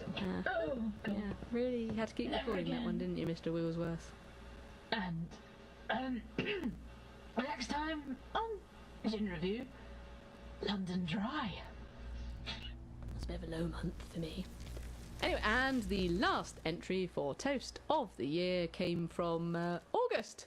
So, go on, let's just get that one played. Hi, I'm Miss Susan. Hi, I'm Susan. Mary. Listen, you talk all the time. I don't talk anymore. Mary. Why did you stop me talking to Mary? I've got toast. The German likes his beer. The Pommy, I think that's us, we're Pommies. The Pommy likes his half and half, because it brings good cheer. The Scotsman My family was Scottish, I think. I don't really know. The Scotsman likes his whiskey. The Irishman likes his hot. And the Aussie has no national drink. So he drinks the bloody lot. That's for you, Mary. I know you're Kiwi? I know. Kiwi? Yeah. But you're there. That's for you. I love you. I miss you. And on to the final category, which, well, not the final category, the penultimate category, which is the Overseer's Choice. And as many of you regular listeners will know, I'm the Overseer. Apparently. These things happen. If you're the last one left, you get to be the Overseer. Who knew? And as the Overseer, I get to pick the category, so I have chosen Best Toast of the Year. Best Toast of the Year. And so my top toasts of the year, and there have been many listeners, really many. So I think this was such a hard category to choose. I mean, there were many hours of agonising. I was sitting alone. I mean, I spoke to Mr. Wigglesworth, but he can't taste, so he struggles to advise me in this matter. But because I am a dedicated host, listeners, and I really want you to be able to experience the Westies in the way I can, I have managed to create a five category shortlist. So in no particular order, these are all available for nomination. Best Toast of the Year, we have beans on toast. Classic, can't really go wrong with it. It's been a staple throughout the year. The next category, next nomination rather, cheese on toast. Some say it's better than sex. I wouldn't know, but definitely cheese on toast. Then third category, combination, beans and cheese. Of course, the cheese is melted into the beans, so it adds a really gooey, rich texture. I mean, sorry, I just thought about how good that was. But yeah, beans and cheese, number 3. And number 4, rather another classic, I have to say, listeners, Marmite on toast. When you need those extra vitamins and fortification with, iron and such like, nothing beats Marmite on toast. Particularly if you're using wholemeal toast. It's a bold choice, I know, to not go for the white, but trust me, wholemeal, Marmite, it's classic. So that's the 4th nomination. And the last one is something my mother showed me when I was very little, and it's a bit of a risky option, listeners, I'll grant you that, but I think a lot of you in the Wasteland will appreciate this category, this nomination, and that is, of course, marmalade and cheese. I know it shouldn't work, everything about it shouldn't work, but I think those of you out there who have experienced it will agree with me. Yes, Susan, you're absolutely right. It gels so well. So that's the end of that particular category. So they were the nominations for Best Toast of the Year. And of course, listeners, though, it wouldn't be the Westies without the absolute final category, and that is Broadcaster of the Year. Broadcaster of the Year. And due to staffing issues here at Westfort Radio, there is only one nominee, and that is, well, me, Susan Reith. Sole human left in this ball. But yes, there you go. I am up for Broadcast of the Year, and to be honest, just to be nominated is just fantastic. I mean, we produce such quality content at this station, so to be even considered for this category is a real honour. So, I mean, even if one of you votes, it will really mean so much to me. So, thank you very much, listeners. That is, they are all the categories and nominees for the Westies. And once again, I'd like to remind you of the voting rules. In order to be eligible for voting for the Westies, you must be a member of Vault 97 or have left Vault 97 within the last 5 years. You must also be above 5'6" in height and have a body mass index of under 40. But yes, that they are the rules. I mean, it's all here in the Westy manual. There's no point complaining to me because I'm just the humble host. In fact, if you want to complain, vote to the Overseer. The Overseer will deal with everything. No, okay. Well, that might be problematic. Tell you what, I'll leave the Westy manual next to the notice board on the 3rd floor basement. So you can all have a look at it. Don't let anyone say Susan is not transparent. But yes, so there you go. 3rd floor basement, that's where the rules are. Have a look at them, make sure you're eligible to vote, and we look forward to hearing from you. So take care. Now, listeners, I need to pay a little visit to the lavatory, but before I go, I'm going to play you out with a special song which is dedicated to all of this year's Westy nominees, including myself. It is Gracie Fields, the northern comedian singing songstress, with Wish Me Luck as You Wave Me Goodbye. I bloody well need it. Wish me luck as you wave me goodbye. Cheerio, here I go on my way. Wish me luck as you wave me goodbye. Not a tear, but a cheer, make it gay. Give me a smile I can keep all the while in my heart while I'm away. Till we meet once again, you and I. Wish me luck as you wave me goodbye. Wish me luck as you wave me goodbye. If I go on my way. Wish me luck as you wave me goodbye.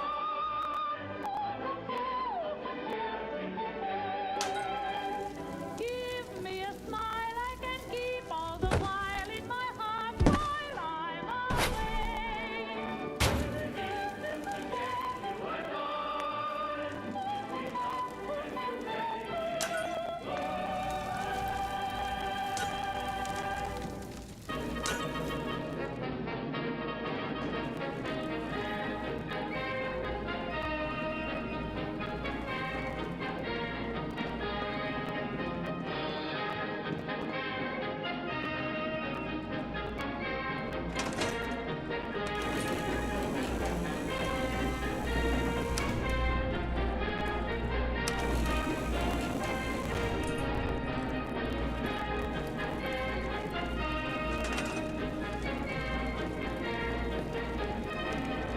Wish me luck as you wave me goodbye. Cheerio, here I go on my way. Wish me luck as you wave me goodbye. Not a tear, but a cheer, make it gay. Give me a smile I can keep all the while in my heart while I'm away. Till we meet once again, you and I. Wish me luck as you wave me goodbye. Wish me luck as you wave me goodbye. If I go on my way. Wish me luck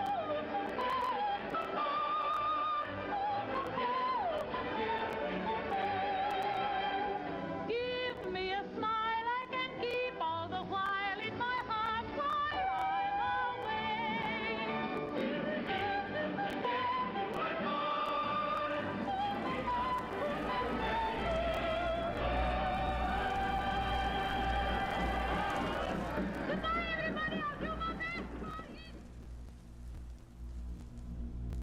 Don't just talk. Talk Vault. Really, Mr. Wigglesworth? Did that sound like the points of Vault jingle? No, obviously that was Talk Vault. They're two completely different jingles. What do you mean I deleted the points of Vault one when I was eating a ham sandwich? No, I didn't. I don't care. I don't know why you can't find it. Just next time, get it right. Good evening, listeners. You're listening to Points of Vault with me, Susan Reed.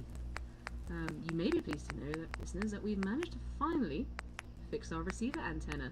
Those robots, they've been working extremely hard, and they've finally managed to get it so we can actually have contact from the outside world, which is a bit of a double-edged sword, but for the most part, it's been fairly positive. And we've been receiving a lot of messages from you guys out there in the wasteland, trying to contact me, Susan, #1 Westport Radio host. And so I'm now going to read for you a selection of the messages we've received. So first of all, we have a message from a Preston Garvey. A settlement needs your help. 10 Pines Bluff, please help defend it against a ghoul attack. I don't know where 10 Pines Bluff is, but if anyone's nearby, maybe help them defend it from the ghouls. Okay, next message, also from Preston Garvey. Another settlement needs your help. Okay, that's kind of the same. Actually, okay, all of these are from Preston Garvey, so maybe we're just going to ignore them. But let's now get down to some other stuff that's not from Preston Garvey. Our first letter is from a Andrew Ormond? Ormond? I don't know if I'm pronouncing that right. I'm terribly sorry, Andrew, if I'm not pronouncing your name correctly. He has sent us a message saying, "Great show! Keep it up!" Thank you very much, Andrew. We fully intend to. Then we've got a message from Corey, or Corey. I'd love a mug. I see you've probably heard something about me finding a load of mugs from our summer roadshow back in the day. Yes, if I can find a reliable trader, Corey, I will certainly get one of those mugs shipped out to you. Next message is from a Kenny Ross. And Kenny says, "Your show is, without question, the best radio station I have ever come across, from DC to the Mojave to the Commonwealth. It's so good, I was amazed to find it hadn't been written by a professional comedy team." I mean, a professional comedy team. I'm not entirely sure, Kenny, you understand what I'm trying to do here. This isn't a joke. This is my life. I have to stay here because of the radiation. Anyway, but thank you, Kenny. Lovely to hear from you. And finally, listeners, I remember a few weeks ago I asked some of you to send me in some of your haikus as I educated you all on how to create those. And, well, you have been sending them in, so I thought I'd read a selection of my personal favourites. So first of all, we have Sam, who has sent us in the following. Got to get in the mood, listeners. Yeah, zone. Right, let's go. Juxtaposition. Use of cutting words is hard. I am giving up. Well, Sam, quite frankly, I think that was a great haiku, so please don't give up. But listeners, never fear, Sam's actually sent us in another haiku. Westport Radio. The only thing worth hearing. I am entertained. Well, as you can tell, listeners, that's obviously kicking me quite considerably. Fantastic little haiku there. Okay, and we've now got some more stuff from a Vespa Zurova. I'm really sorry, Vespa, if I'm pronouncing that wrong.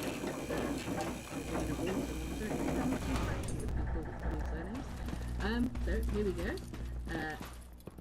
War, winter, rust strips. Left it alone, tries to tune. Nuka-Cola sips. Well, that's very good, like that. That's got a real imagery there. Vespa, that's fantastic, well done. And the next ones are from Eugen. And Eugen sent these through to us digitally, which is quite fun. I didn't realise we could actually receive stuff digitally. So well done, Eugen, for getting through to us that way. And Eugen has sent us the following. Wasteland Explorer. Out of purified water. Sips Nuka-Cola. That's good, bit of advertising there. I'm not entirely sure we here at WVR are allowed to solely advertise one product, so I just need to say this. Other cola products are available, listeners, not just Nuka-Cola. And his next entry that he sent us is Awake from the Grave. Radioactive skin glows to light up the night. Well, that's quite scary. Ooh, I don't think I'd like to run into one of those, Mr. Wigglesworth. That sounds quite terrifying. So goodness knows what's out there in the wasteland that sounds like that. But Eugen's obviously run into one, so well done, Eugen, for surviving that. And our last entry is from, well, I think he's probably our #1 fan. It's a William Four Fingers Connolly. Not entirely sure where the Four Fingers is coming from, William. Are you some kind of mutant? I don't take kindly to those kind round here, but hopefully it's just something else. And he has sent us, What's the Story in Balamory? wouldn't you like to know? Yeah, that's not strictly a haiku, William, but we really do appreciate the support, and as soon as we work out how to get these mugs out, we will definitely be getting one out to you. Well, listeners, that's all I have for Points of Vault this week. Thank you very much for tuning in, and I'm now going to leave you with a little bit of a song, and we'll be back with our regularly scheduled programming shortly. Good night.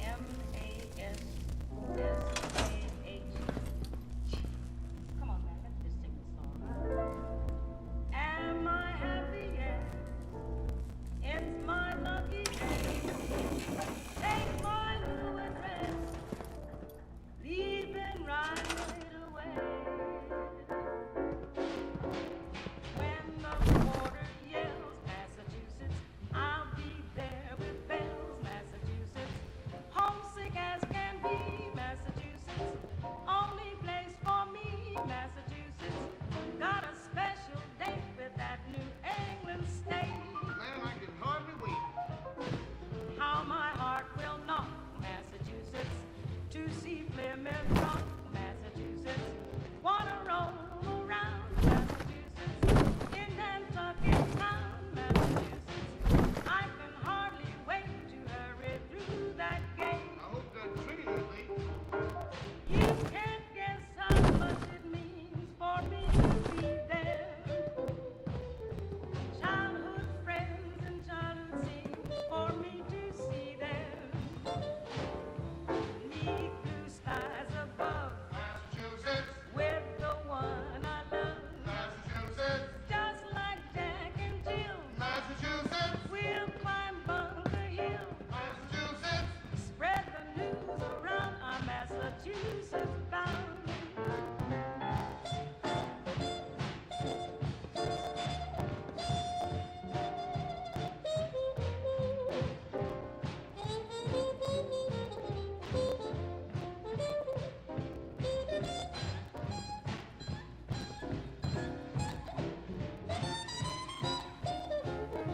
Where they speak with ease, Massachusetts. Boston, if you please, Massachusetts. Where they can't say can't, Massachusetts. And where aunt means aunt. I miss Cambridge, where they have that Harvard air. So very proper, no? Home of books and bars, famous boulevards, rich in history, heart of liberty. How we love to hear the tale of Holy Yankee Cavalier. As you walk to Lexington, you think of glory. When those Minutemen were done, they left the story. Now don't wind and speaks, Massachusetts. That's where culture meets, Massachusetts. Where they bake with pride, Massachusetts. Beans are glorified, Massachusetts. Spread the news around our Massachusetts bound. Well, move over, Massachusetts. I'm going right in today.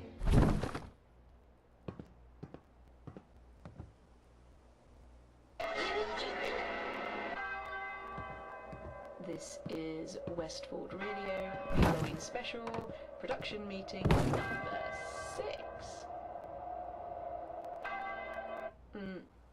No, Mr. Wigglesworth, that's not what I want. What do you mean, what do I want? Okay, I don't know what I want, but when I hear it, I'll know that's what I want. What do you mean that's not a lot to go on? Just, look, look at all these sounds. How about this one?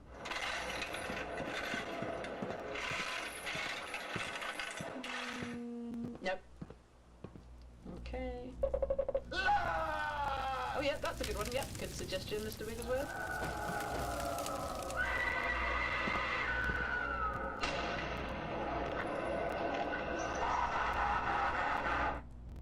That was a terrible suggestion, Mr. Wigglesworth. That was no.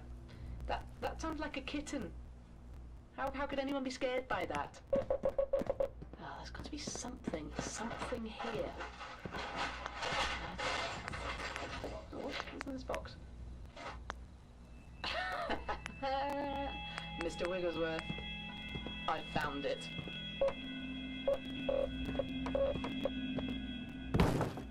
You want me to do a scary voice, do you? Well, I'll give it a go. Join us on the 23rd of October for the Westford Radio Halloween special. I hope your mother's knitted you a scarf, because it's going to be chilling.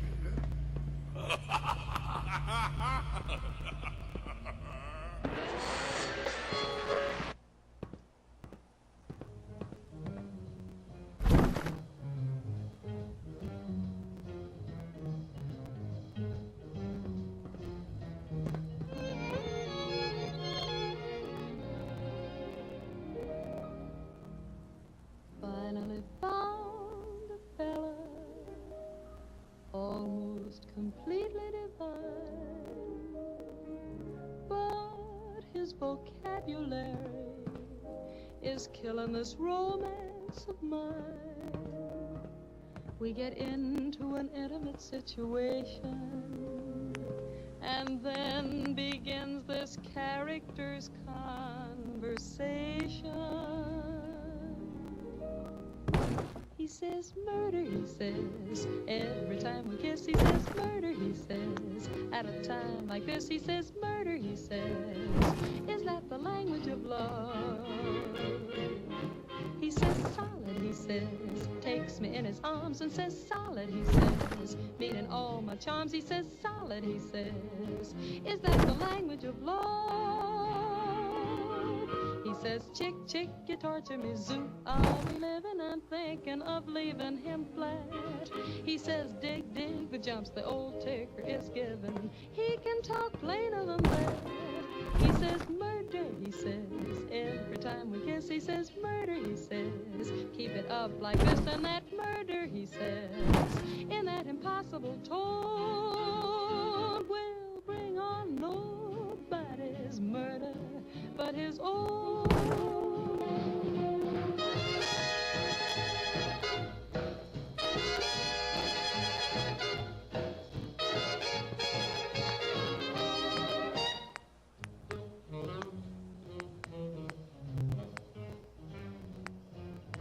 He says Jackson, he says, and my name's Marie. He says Jackson, he says, shoot the snoot to me. He says Jackson, he says, is that the language of love?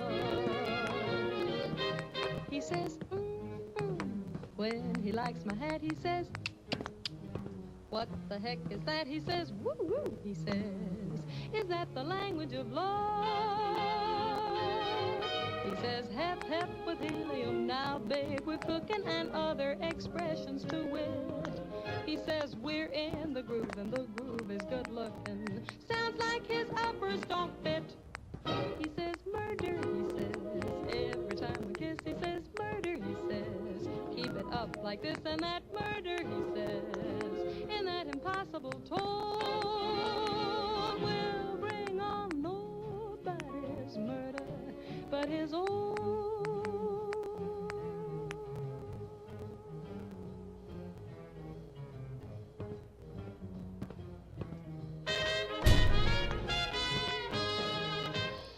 And that was Dinah Shaw with Murder, a song in which she gets so exasperated by her boyfriend's modern use of parlance, she is driven into a homicidal rage.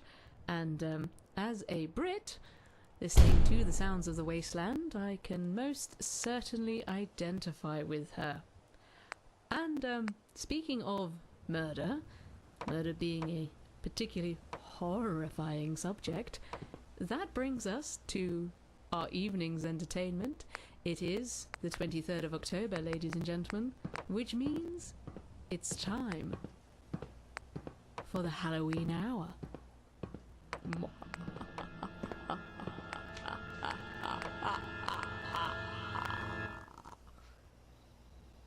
Anyway, and as all of you, my regular listeners, will know, the 23rd of October is a very important date for us here at Westport Radio. In fact, it's a very important date for all Vault dwellers. And we mark it, here at WVR, with our annual Halloween show. And our Halloween show would not be complete unless we played you the multi-part serial series, The Horror of Vault 66. So, settle down, listeners, and enjoy part 1 of The Horror of Vault 66.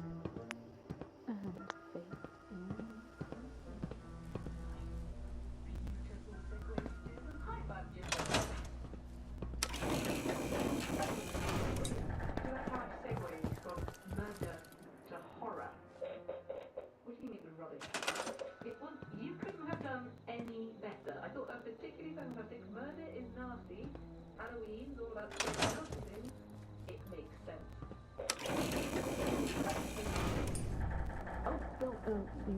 The Horror of Vault 66. Good evening. Today's story is brought to you by Cynthia Cow. Cynthia Cow. You'd be mad not to. I hope you are sitting comfortably. I warn you now, dear listeners, soon sitting is the only thing you will be comfortable with. Today's tale is one I'm sure many of you are familiar with. It has long been passed around as a warning to vault dwellers against exploring those dark corners of our vaults, the ones that were never meant to be explored. But the question is this: you all know the story, but how many of you know the full story?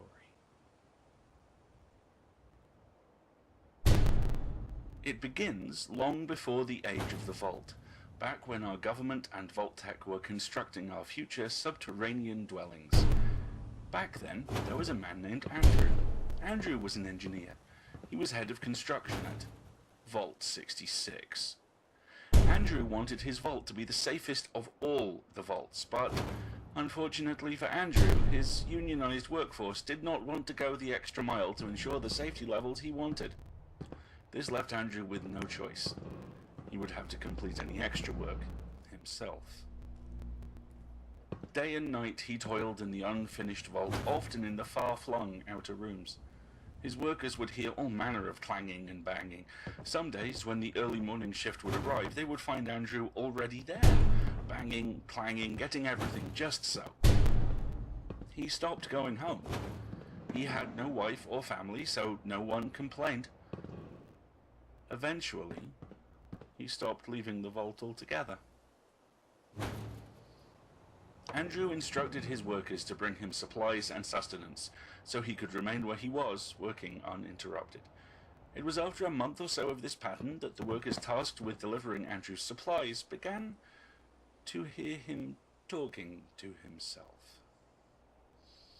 "Don't surprise me," the foreman would say.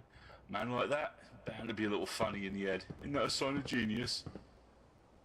The workmen would reply and go on with their day. But soon, those presenting Andrew with their offerings of steel and concrete began to hear not only his voice, but someone or something else. One day, a young workman built up the courage to say, I talk to myself sometimes, to Andrew. Andrew merely paused his work, looked the young workman up and down, and flatly stated, "I've never talked to myself. Only jabbering lunatics do such a thing," and resumed his work. The months rolled by. Once each room had been worked over by Andrew to his standards, the vault would expand. Andrew never left. He didn't even make use of the new state-of-the-art living facilities that he ensured the vault had. Instead, he would eat and sleep in the dark, unfinished rooms in which he worked. After a while, the managers at Vault-Tec began to wonder why he wasn't delivering his construction reports in person. The foreman working on Vault 66 explained what was happening, and disbelieving such a thing, the managers decided to pay the site a visit. Expecting to see a slovenly operation lacking clear leadership, the managers were amazed with what they found. Vault 66 was, Indeed, the jewel in Vault-Tech's crown. Each room was finished to luxurious perfection. The foreman informed them that Andrew had adjusted many of the specifications himself, and beneath the stunning exterior of those lavish rooms were further modifications that they believed were enhanced safety features. However, that positive impression of the operation of Vault 66 was soon to be erased, for when the managers saw Andrew, they were appalled. No longer was he the neat young man they had hired. Instead, before them stood a wild man, his beard uneven and scraggly, his hair long and greasy, his fingernails claw-like and caked in dirt as if he had been burrowing out the vault with his bare hands. His physique was almost skeletal. No longer was he wearing the smart suit of a chief engineer. Instead, an ill-fitting, filthy boiler suit adorned with several tool belts, holding items clearly of his own design, including a hammer that appeared to be covered in some sort of red, sticky substance. Surely it couldn't be blood. But the most shocking thing about the young man's appearance was neither his attire or unkempt hair, but his skin. All the months away from the air and sunlight had left his skin a ghostly white with an almost waxy appearance. Andrew barely looked human. The managers involuntarily drew back upon seeing him. Eventually, and to his error, the most junior manager composed himself. "Good God, man, look at the state of you," he said. "This company has a reputation to maintain. We can't have our head engineers looking like the missing link. What will the shareholders think?" Andrew stared blankly back at the manager and started to turn around to head back into his gloomy workspace. This further incensed the junior, who, despite his revulsion at the thing before him, grabbed Andrew by his arm and began to drag him towards the exit to the vault. Now, this junior manager was a stout fellow who had been a college track and field star. His superior build seemingly allowed him to move Andrew with ease. Andrew started to struggle though. He began to wriggle and thrash about wildly like a rabbit caught in a snare. "No, no," he murmured softly at first. "I must complete my work," he shouted as if pleading with the managers who, aside from the most junior, were standing back, uneasy with the thought of assisting, but believing Andrew did need to be removed for his own good, if no one else's. The junior manager, although struggling, was clearly stronger than Andrew, and no matter how the wild man struggled, the firm grip of the junior could not be broken. After a few minutes of struggle, it seemed Andrew had given up. He relaxed his body, made himself a dead weight. A relieved grin crept onto the junior manager's face. "There!" he exclaimed, clearly out of breath. "You see, this really is for the best." But his relief was short-lived, for then Andrew did something that no man present would forget for the rest of their lives. Andrew began to howl. Not like that of a wolf or a dog, but a hollow, haunting scream. The foreman present later described it as a cross between the bombing raid sirens that would come in later years and a cow being slaughtered. In the confined space of the unfinished vault, the sound of his wails filled the heads of those present, shuddering through to their very cores, causing every hair on their bodies to rise, despite the warm temperatures underground. On and on and on and on he wailed, louder and louder. With each second he continued to further his scream, continued to push it out to penetrate the very souls of those who were there to witness. It all proved too much for the junior manager. He let go of Andrew and clamped his hands over his ears in a futile attempt to block the unearthly sound. Andrew hit the metal floor, and fast as a greyhound from a trap, he fled back into the darkness of the unfinished vault.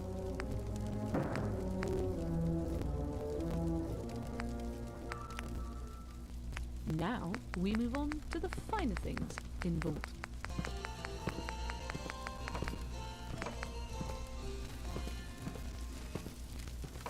Good evening, listeners. I hope you enjoyed part 1 of the horror of Vault 66. We'll be rejoining that shortly. May the terror continue. And now, as part of the Finer Things in Vault, we are going to be focusing on the Antiques Vault Show. Now, here in Vault 97, we have a, well, I guess it's an Antiques Vault. Clues in the name, I suppose. I found this a few years ago. Never really sure what to do with it, but also I did lose the password to get in, so I couldn't actually get into it 3 years ago. But now I've remembered the password. Toast. How silly. So now I've got the password, and now I've been able to get back into this vault. So I have decided that once a week I'm going to pick an item that harks back to the age of civilization and the pre-vault era, and look at some of the items and explain them to you, the listeners out there in the uncivilized wasteland, with the hope that if you listen to what I'm telling you and imagine some of these items, it might make you strive for something better. So, right, this room's quite big. There's a lot of things. I'll try and get some of them are. Oh, this looks familiar. I'll pick this one for the week one. This looks like a doll, and according to its label, this is an Edison talking doll. Now, thankfully, listeners, whoever created this Antiques Vault thought long and hard and decided to put a label on all the antiques within. So everything I need to know about this Edison talking doll are right in front of me. So here are some quick facts about the Edison talking doll. It was produced by the Edison Phonograph Works. Nice. I have to say, it is a beautiful, beautiful porcelain head, listeners. I mean, the craftsmanship is exquisite. And that was made by the Bayer and Kruscher. It's a bit foreign, German, I'm guessing. Yeah, I think they were German. So they made the porcelain heads, and a very good job they did too. I wonder if, does Germany still exist? Maybe it does, I don't know. A few other facts about the doll. 2,560 of them were sold, which is quite a lot, and they were pretty expensive back in the day. According to this label, it was $20 for a dress doll, and the example I have here is a dress doll, and again, absolutely exquisite craftsmanship. I think it's been hand stitched. I mean, I'm trying to convey the beauty of what I'm holding in my hands to you, listeners, and it's very difficult. We're just looking at absolutely minute little details. There's little flowers on the dress, it's lace, and even her face. I mean, they've got little rosy cheeks, little eyelashes all painted on there, and it's almost like the eyes are following me around the room as I move. I mean, how to do that's a great bit of skill. So it cost $20 at the time, which, adjusting for inflation, collapse of currency, recreation of new currency in the form of bottle caps, I would imagine that's about 2,500 bottle caps today. So pretty pricey. And in order to make the it talks. So the way that works is there's a crank shaft on the doll, and that protrudes from the back, and when it is turned, a cylinder phonograph record, which is sitting inside the torso of the doll, the stylus sort of gyrates on it, and the modulated grooves make noise, and it talks, apparently. So when I turn this crankshaft handle, this doll will talk. Well, anyway, enough about all the facts, listeners. I know you're thinking, come on, Susan, what we're here for, all you want to hear is this girl talk. So, listeners, for the first time, and I imagine over 200 years, we are going to hear, well, the first recorded audio toy ever made. So, bear with me while I crank the shaft, and let's go with the first time we've ever heard this baby doll talk.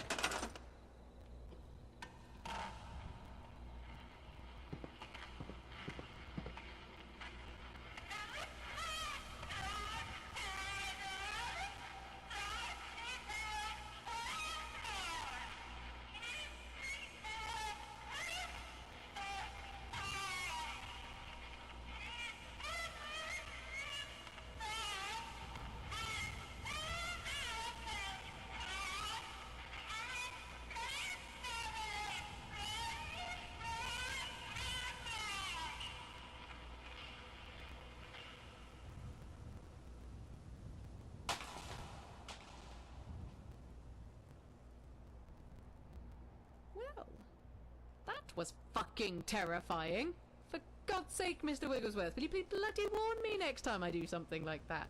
What the hell was wrong with that toy? What child would want to have that in their home? I'm sorry, listeners. I appreciate this is a slight loss of decorum from me, but honestly, they gave that to children. I mean, what? Anyway, I'm going to have to kill that with fire later, listeners, because I think I may have just inadvertently released the souls of a million humble children into the vault. So, anyway, whilst I go and sort that out, why don't I leave you with a super fun and scary Halloween song before we move right on into part 2 of the horror podcast. So, ladies and gentlemen, it is Vaughan Monroe with the Phantom Stagecoach.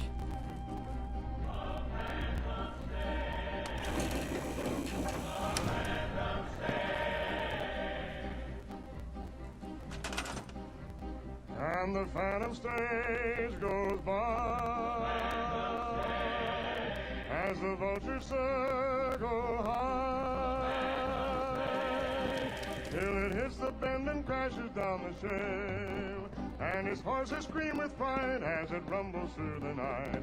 The phantom stage that haunts the canyon trail. The night stage out of Canyon City wrecked in '65. 11 souls were on that coach and not one left alive. Old-timers used to shiver when they heard the grisly tale. That night they said old Nick himself was seen along the trail. Was a gal the name of Sue that the trouble started through, and a box of golden nuggets overflowed. She had turned a gambler down, and that night was leaving town, so he planned to get the woman and the gold.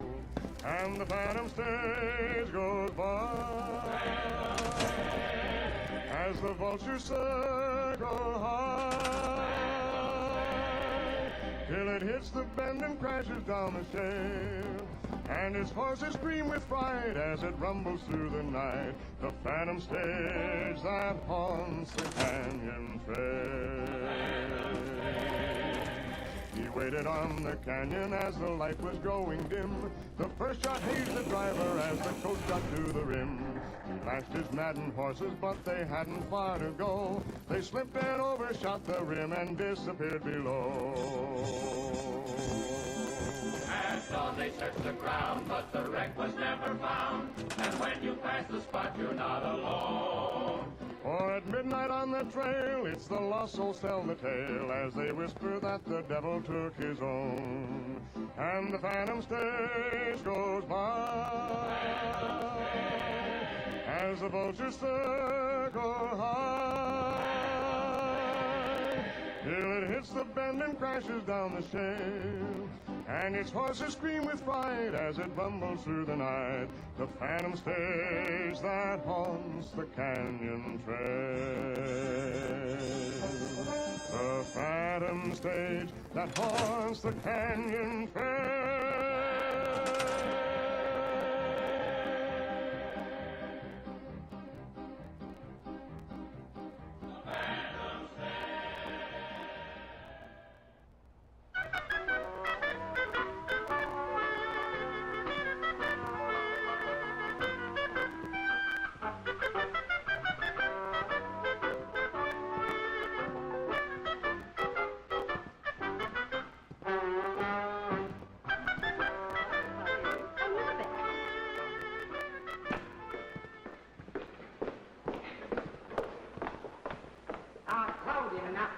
Like talking to a brick wall, but this is the end. I'm finished. Hello, Myrtle. Well, finished? Who? The baker. I told him distinctly 4 large today, and look what he leaves me. It's not as if he didn't know we was having a party. I said to him, Mr. Randall, I said, we're having a little do for Eddie. Well, perhaps 4 dozen of salted sandwiches. Who does he think I am? Channing Pollock. How's your mother, love? Okay, that was not part 2 of the horror of Vault 66. That was The Larkins, a pre-Vault 97 show, which happens to be a favourite of Mr. Wigglesworth. It stars a angry woman henpecking her husband. I guess there's something about being shouted at by an angry woman that Mr. Wigglesworth identifies with. Can't think where he gets that from. So without further ado, I will now put the correct tape on, which is part 2 of the horror of Vault 66. And now, part 2. The managers and foremen stood in silence, sinking into the calm quiet, each one afraid that breaking it may bring back a renewal of the terror they had just endured, the terror that had just skittered back into Vault 66. Eventually, it was the most senior amongst them who spoke. He was not a man to tolerate disorder, and he had seen enough. He instructed the foreman to gather a team of his strongest labourers and bring them back to him. He then looked at the junior, who had barely taken his eyes off the dart where Andrew had fled, and said, "When the foreman brings those men back here, you're going after him." The junior manager snapped his head away from the darkness and looked at his superior. His mouth opened as if to object, but he knew there would be little point. Instead, he simply nodded and gazed at the floor. In what we would imagine to the junior seemed like an unfairly swift time, the foreman returned with 6 of his strongest labourers, huge men with the strong, practical build that only comes from a lifetime of heavy physical work. Each of them had donned a mining helmet with a rope attached to the front. 2 of the men had lengths of rope coiled around their bodies, and all were armed with pickaxes. The foreman had obviously briefed them.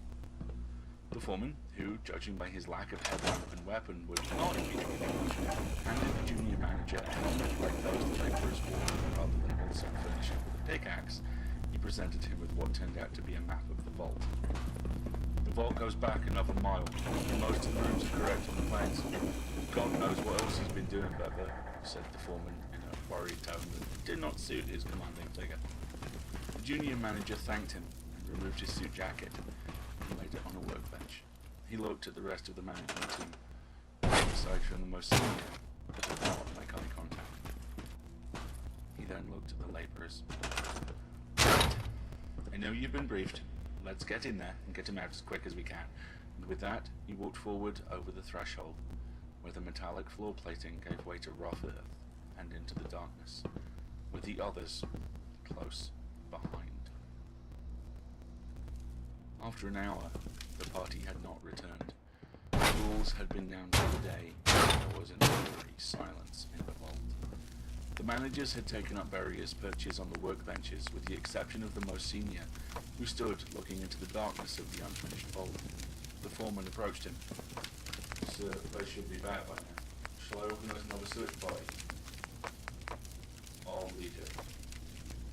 "No," replied the manager, eyes not leaving the darkness. "You said it yourself. There's a mile of rooms back there. We'll go back to the site office outside and wait there. No doubt you have a bottle of something stored away. We could all do with it. They'll recover Andrew soon."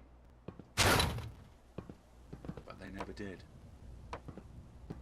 Over the next few days, 3 more search parties were made into the depths of Vault 66, but the only trace of the junior manager and his team was one of the helmets worn by the party. It had been split cleanly in 2. 1 week after what was officially dubbed a time collapse by executives at Vault Tech, construction on Vault 66 resumed. A new chief engineer was drafted in, and as she surveyed the work, she couldn't help but marvel at what Andrew had completed. He appeared to have designed a new type of concrete that was stronger than anything she had seen. The tests conducted showed it to be completely impervious to radiation, as well as being able to stand many kilotons of explosives and kinetic force. Unfortunately for the new chief engineer, Andrew had left no instructions as to how it was created. It was just another mystery to add to the legend of Vault 66. The completion of the vault continued without incident. Certainly the odd tool went missing, but no one thought there was anything untoward there. Even when young labourers, working alone, thought they could hear voices from behind walls that, according to plans, marked the edge of the vault, they simply thought they were being paranoid. On Well, now Mr. Andrew went doolally, but it was a simple tunnel collapse that finished him and the others off. Wasn't it? They would ask each other in the bar after a long day of toil. Sure it was. He's just getting jittery. Finish your beer and you'll soon stop worrying. And with that, the workers would clink their glasses, down their drinks and order another round. Life was swell. Finally, the vault was complete, and on October the 23rd, 2077, Vault 66 became operational. As with all Vault Tech facilities, the Vault dwellers were supported in a life of safe and comfortable luxury. As the years passed and the occupants settled into Vault life, reports started to trickle through to the overseer of unexplained noises in the outer sections. A 13-year-old boy playing hooky from school by hiding in a storage room was discovered in the medical center, white as a sheet. All he would say is that he had heard a voice, one from behind the walls of the vault, one saying, "All must join in." A scientist working the botanical lab refused to return to her station after hearing what she swore blind sounded like digging noises. Again, from behind the bulkheads that marked the frontier of the vault.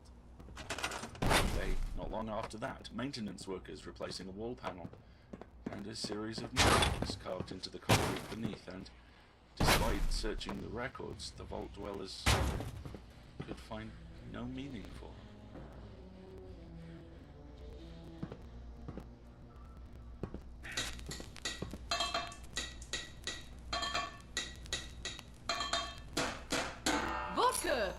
Kids. Hello, children, and welcome to Vault Cook's Kiddies. I really don't like that name, Mr. Wigglesworth. Can we change it?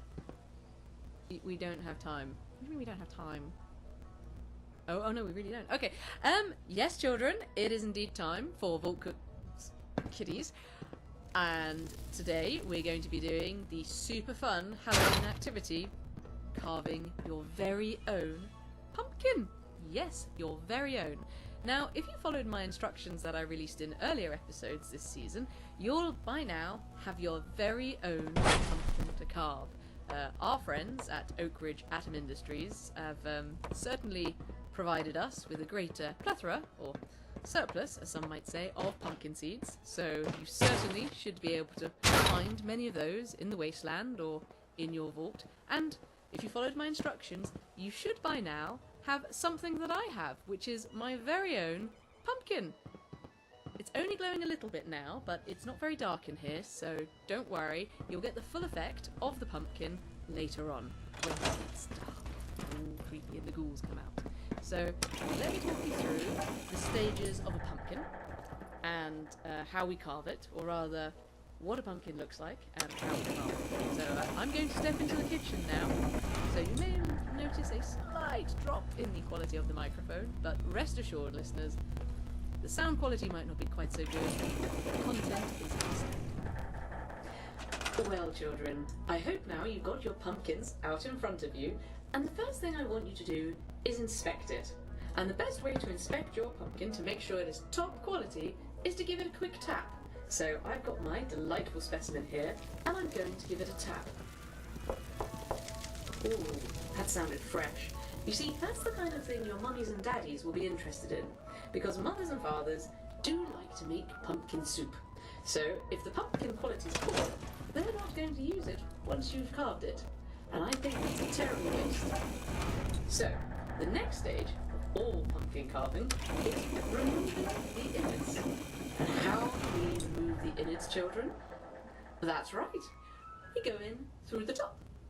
So the first thing I'm going to do is I'm going to use this little tool I have here. I call it the spinny marker. And I'm going to use the spinny marker to edge out a small circular area on the top of the pumpkin. Now, if you're struggling to identify the top of the pumpkin, children, it's the bit with the stalk.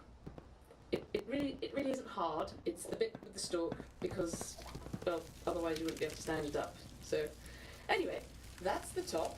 So, using my little spinny marker, I'm going to clearly, mark out a nice area to carve. Now, the important thing about size is that, remember, once you remove the top, you're going to be able to... you're going to need to get your hand into the pumpkin to scoop out, like a ravenous beast, the innards of that pumpkin. So bear that in mind when you're marking out where you're going to carve the top.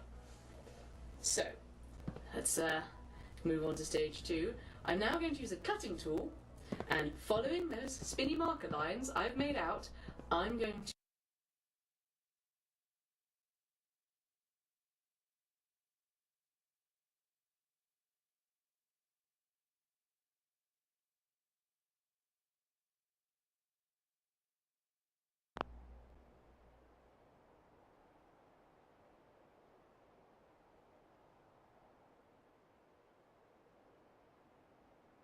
saw at a slight inward angle around the marks I've just made in order to remove the top. So here we go, listeners. This is the first cut, always the deepest, and genuinely the most exciting. So here we go. So bear with me. I'm just now going to remove the top of the pumpkin.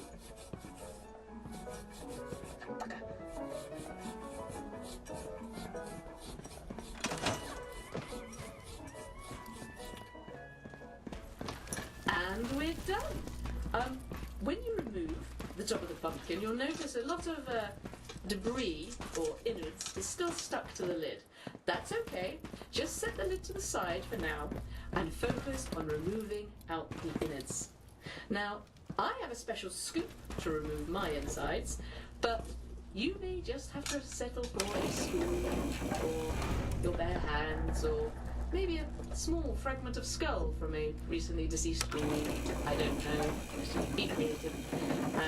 So that is the next stage you need to do. And when you do that, it is also imperative that there is no stringy bits left inside the pumpkin, because when you, if you choose to put a candle in it, it might burn and catch fire, and then you'd ruin the pumpkin, and what would the point of that be?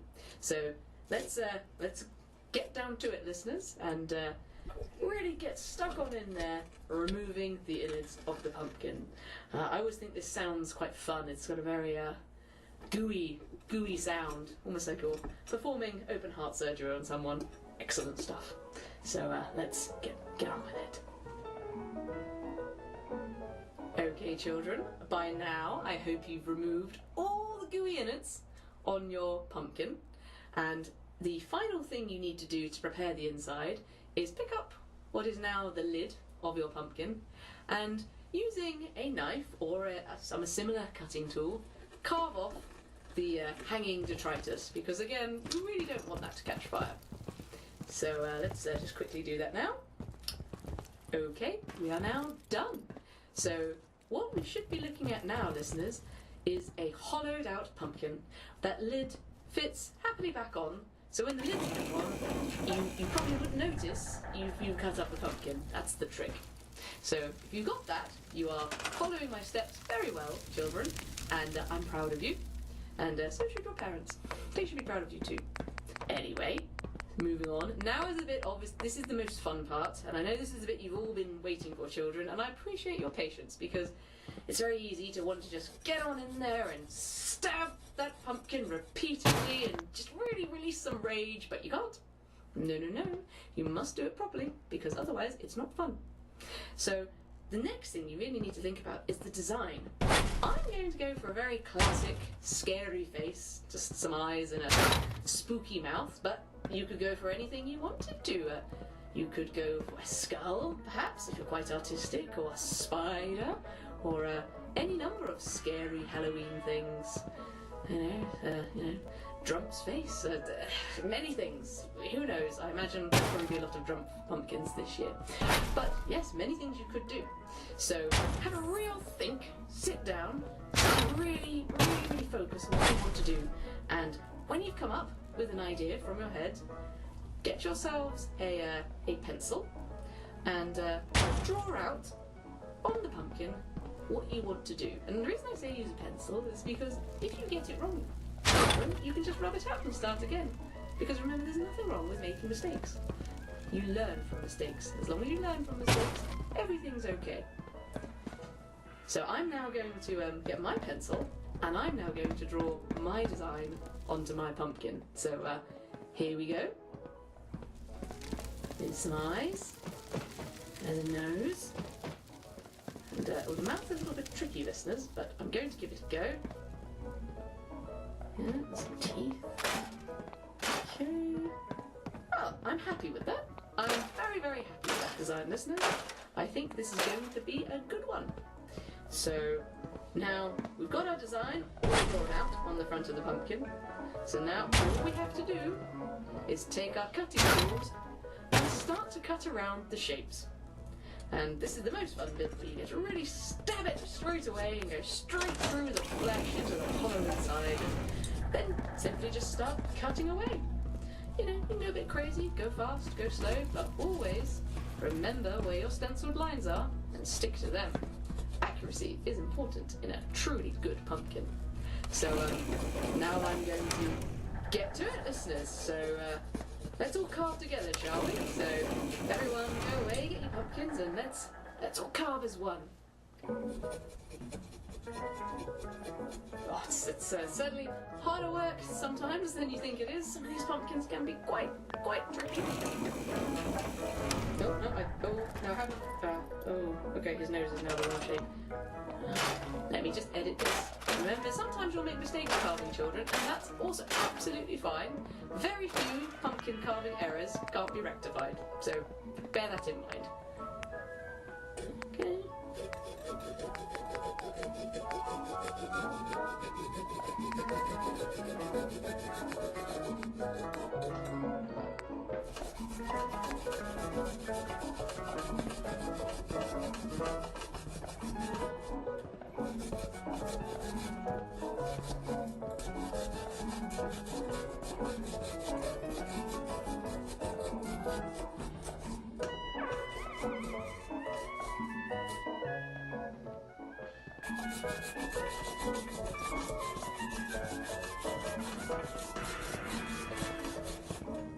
And we're done! Well, I don't know about you, children, but I'm terrifically proud of what I have in front of me. What do you think, Mr. Wigglesworth? What do you mean that doesn't look like a face? It looks like a face. I mean, it looks like I've stepped. No, it does not look like I've stepped on it. Honestly, children, what we're looking at here, it's a lovely, happy Halloween face. And the final touch of any pumpkin is, of course, either its naturally radioactive glowing exterior, or add a small candle to the inside. And when you take off the lid and put that small candle inside, make sure it is small, because if you use a big candle, you'll just burn the top and destroy the pumpkin. And again, you've spent a lot of time on this, children, so you should be proud of what you've achieved, and it does look wonderful, trust me, it does. And so you want a small candle so you don't ruin it. So carefully remove the top of your carved pumpkin, place the small candle inside, use a long taper to light it, and then simply put the lid back on and turn off the lights of whatever room you're in, and your creation will almost come to life. So I hope you've enjoyed this Vault Kiddies episode, and I hope you've all got a fantastically carved pumpkin at the end of it, and I'm sure your mothers and fathers are extremely proud of you and will enjoy the pumpkin with you. So until next time, children, this is me, Susan, signing off for Vault Cooks Kiddies.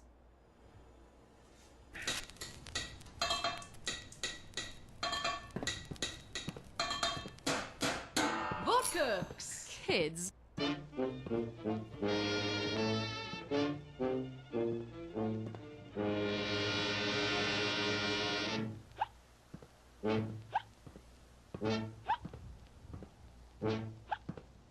In the Tower of London, large as life, the ghost of Anne Boleyn walks, I declare. He declares. For Anne Boleyn was once King Henry's wife. until he made the headsman bobber air. Ah, yes, he did her wrong long years ago. And she comes up at night to tell him so. With her head tucked underneath her arm, she walks the bloody tower. With her head tucked underneath her arm at the midnight hour. She comes to want King Henry, she means giving him what for? What for? Gadzuck, she's going to tell him off for having spilt her gore. And just in case the headsman wants to give her an encore, she has her head tucked underneath her arm.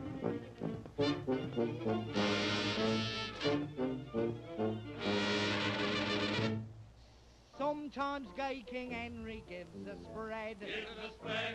For all his pals and gals, a ghostly crew. The headsman carves the joint and cuts the bread. Then in comes Anne Boleyn to queer the do. She holds her head up with a wild war whoop. And Henry says, don't drop it in the soup. With her head tucked underneath her arm, she walks.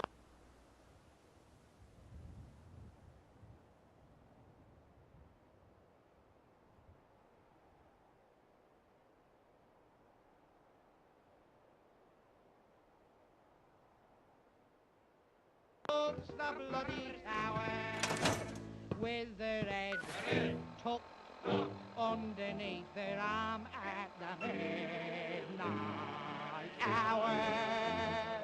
The sentries think that it's a football that she carries in, and when they've had a few they shout his army going to win. They think that it's Red Grange instead of poor old Anne Boleyn, with her head tucked underneath her arm. Along the drafty corridors for miles and miles she goes. She often catches cold, poor thing, it's cold there when it blows. And it's awfully awkward for the Queen to have to blow her nose with her head tucked underneath her arm. With her head tucked underneath her arm. Part 3. And so, for many years, unexplained events continued, always on the furthest edge of the vault, always away from the surface, always where no light would reach. Children in the vaults would dare each other to sit in the storerooms with the lights off for as long as they could, often having someone hide amongst the goods, waiting to jump out and terrify the unsuspecting daredevil, who would then flee in a chorus of screams and curses on the pranksters. It was a child such as this who would be the audience for Vault 66's final mystery. Go on, David. I promise no one's in there already. If you don't, everyone will know you're a coward, taunted one of David's classmates. Hey, I said I was going to do it, and I will. Just let me work myself up a bit. The young boy of 12 years stood in the doorway of the furthest storage room the children could find. It was one of the larger rooms in the vault, really more of a warehouse, and stacked with a few 100 years worth of canned foodstuffs. The lights in the room were on, but David knew that once he had successfully navigated around the produce and sat down beside the far wall, his playmates would turn them off and close the door for 10 minutes. Or as long as it took him to lose his nerve and hammer on it, screaming for release. Alright, I'm ready. And taking a deep breath, David marched purposefully towards the far edge of the vault, much like the junior manager had done so long ago. As soon as his friends saw him sit down, they turned off the lights and pushed the button, sliding the door shut. David was now alone with his fate. 6 minutes later, there was a crash from inside the room. The whole area where the waiting children were shook. An alarm sounded across the vault. Adults at work dropped their tools and ran to the source of the commotion. They found the children desperately trying to force the door open, the magnetic controls seemingly jammed, and their little bodies could not budge it. It took another hour for the maintenance crews to force the door open, expecting a disaster area within the storeroom. Judging by the noise and the shaking, they were stunned to find everything in place. But not everyone. David! David! Called the boy's frantic mother. She forced her way past the gathered crowd and into the room, but there was no sign of her son. Everything else in the room was just as it should be. Well, almost everything. For on the back wall of the storeroom, the very center wall panel was missing. It was on the floor, face down, 6 feet away, as if it had been popped clear out. The weight of it, of course, meant it couldn't just have fallen that far. Someone or something did it. But stranger still, behind it, rather than the smooth concrete lining that should have been there was only earth. And strangest of all, that earth was still flush. There was no sign of collapse. There was no indication of a cave-in or any of the other possible natural explanations. A casual observer would assume the wall panel had only just been removed, in fact. However, there was one thing that gave the vault dwellers pause. One final note that compounded the mystery even further. The earth, when they touched it, was warm. David, much like Andrew and the search party, was never seen again. However, from that day on, not another sound was heard from the vault edge, for as slowly as the mystery of Vault 66 began, it ended quickly. Amazingly, despite everyone knowing it was not the case, the overseer declared the incident a structural collapse, and not another word about it was mentioned. The patch was concreted over, the wall panel replaced, the children told never to play in the storerooms again, and slowly, surely, just like its victims disappeared, the stories of Vault 66 vanished too. A chilling story indeed, dear listeners. What was it that lay beyond the edge of the darkness? Had Andrew simply gone mad? Did a tunnel collapse kill him and his would-be rescuers? But if that's the case, why would the vault dwellers report hearing noises long after the incident, when it would have been impossible for anyone involved in this notional collapse to still be among the living? And what happened to poor David? Did he somehow get stuck in the earth after that wall panel fell out? It seems unlikely. Or maybe, just maybe, there are things in the dark and deep that we were never meant to encounter, and unfortunately, tragically, those things were awakened at Vault 66. I guess we'll never know. Only the residents of Vault 66 might know, but you don't live in Vault 66. Or do you? One final twist in my tale, listeners. Vault Tech, fearful that the story of Vault 66 would affect sign-ups for potential residents, renumbered it. Vault 66 was scrubbed from the lists and was instead renamed. But to what, I hear you cry?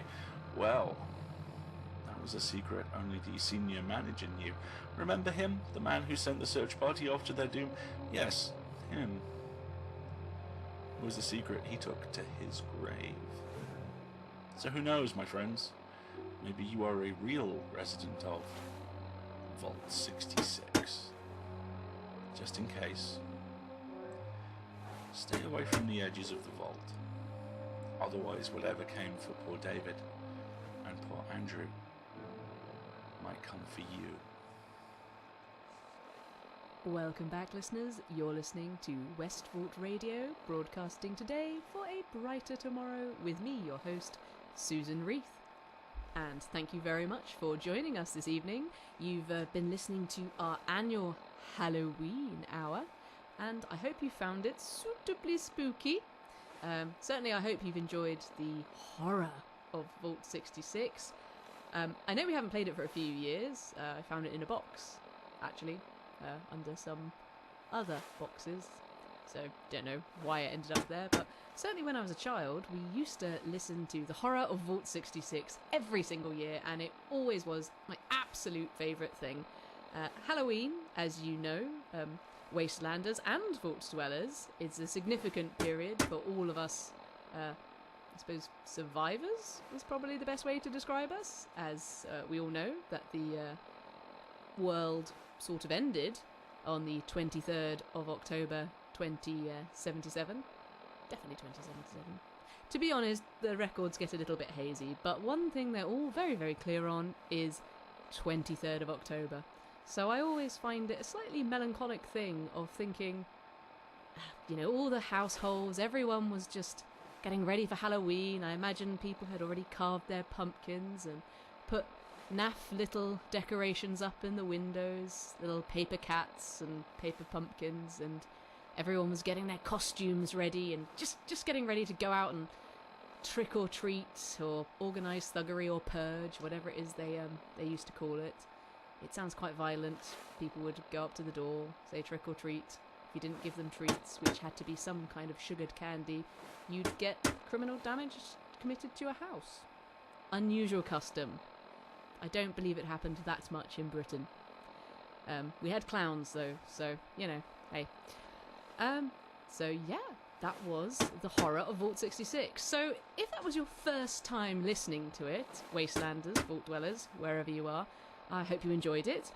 It's not a perfect show, I know that. I mean, it starts off quite strong, you know, as if the writer was having a thievish bit of inspiration, and then kind of peters out to a slightly cliched ending, as if the writer kind of felt under a little bit of pressure and just needed to get something completed. But other than that, it's a good story. I mean, it has what we need to. It has a certain amount of mystery, harks back to the early days of the vaults, which I think is something we, particularly as Vault Dwellers, we need to be aware of. And I think it has a certain creepy ending. You know, what does happen to little David, who went missing at the end? And the question is it true? We don't know. I mean, there's so many stories about what Vault Tech did in the early days. You know, horrible experiments. Well, it doesn't really bear thinking about, to be honest. But hopefully you've listened to that story and are feeling suitably in the Halloween mood. So hopefully you enjoyed that. What's that, Mr. Wigglesworth? No, I've never thought it's real. I never attempted to do an exorcism in this vault.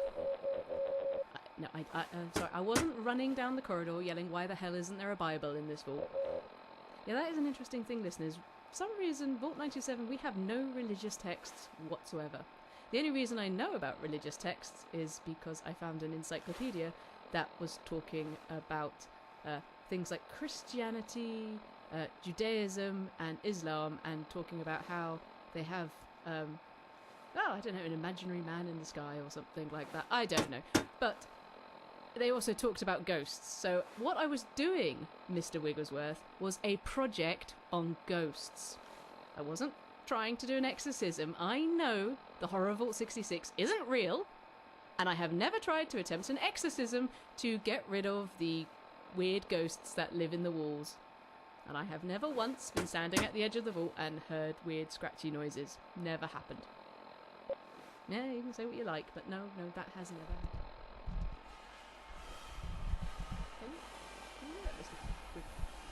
Okay, anyway, listeners, I'm now going to leave the booth and I'm going to take a nap.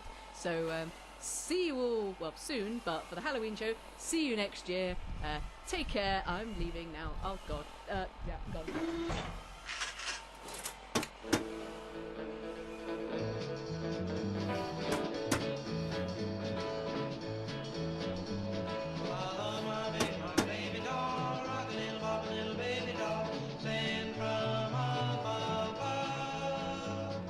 She means everything to me, the only one that I want to love.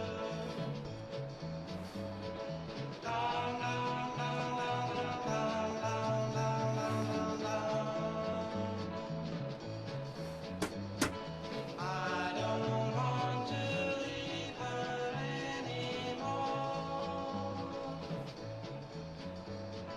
I don't want to hurt her anymore. She's my little baby doll.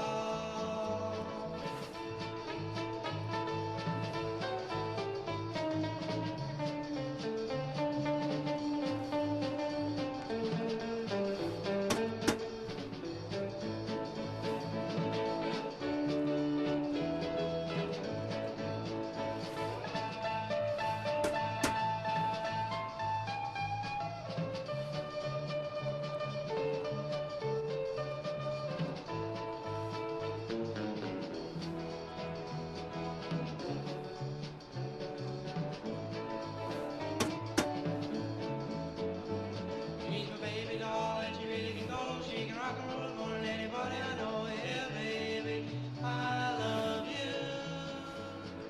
No one will ever love you, ever love you like I do. Down, down, down, down, down, down, down, down, down, down. I don't want to leave her anymore. I don't want to hurt her anymore. She's my little baby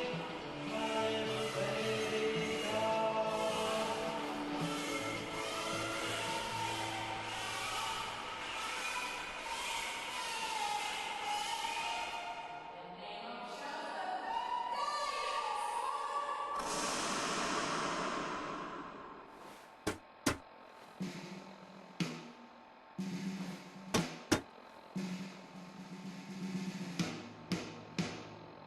The Vault System, a secure system designed by your friends at Vault-Tec to preserve our Western way of life.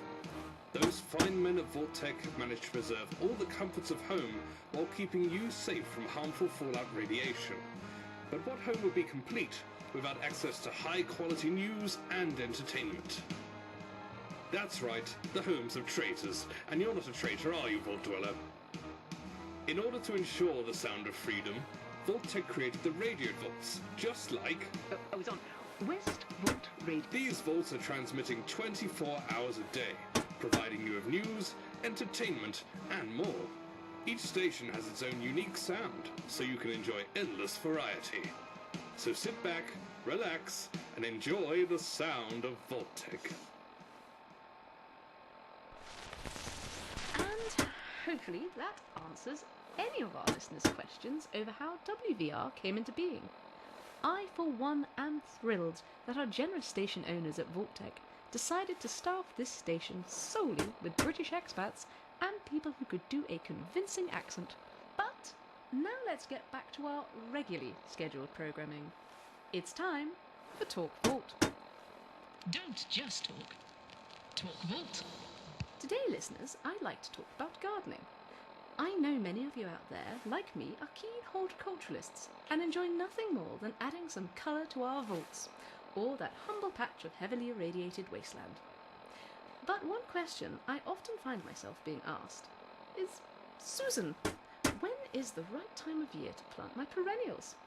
Well, that query should no longer be of concern, thanks to our latest innovation from our friends at Oak Ridge Atom Industries. According to this vague yet oddly charming pamphlet I found in the gardening section of our library, Oak Ridge Atom Industries are the premier, and only, provider of atomic energized seeds. What are atomic energized seeds? To put it simply, as does the pamphlet in front of me, they are regular seeds that have been carefully treated with gamma rays. To be specific, those refined from the isotope cobalt-60. Now, as we are living in the aftermath of a nuclear apocalypse, I don't need to tell you that gamma rays will pass harmlessly through the delicate embryo in each seed, nurture the growing ovule inside, and cause a whole variety of changes which will affect the plant when mature. You can enjoy experimenting with both radiation and gardening techniques in the comfort of your own Vault-Tec vault. Other dwellings are available.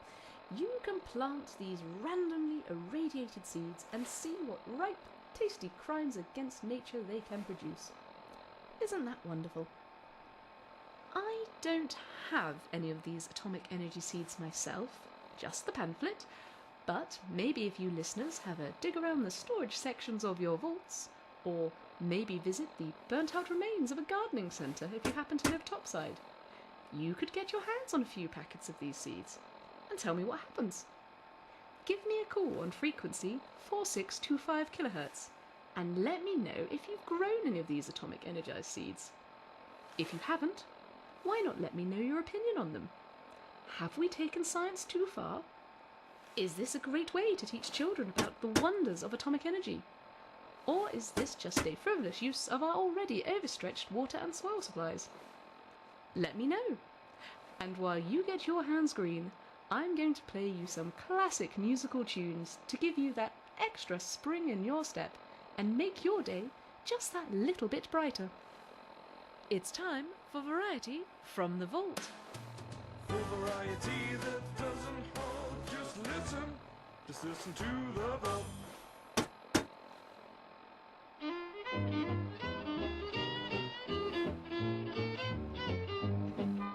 It was Sunday morning and the preacher gave his warning, said you better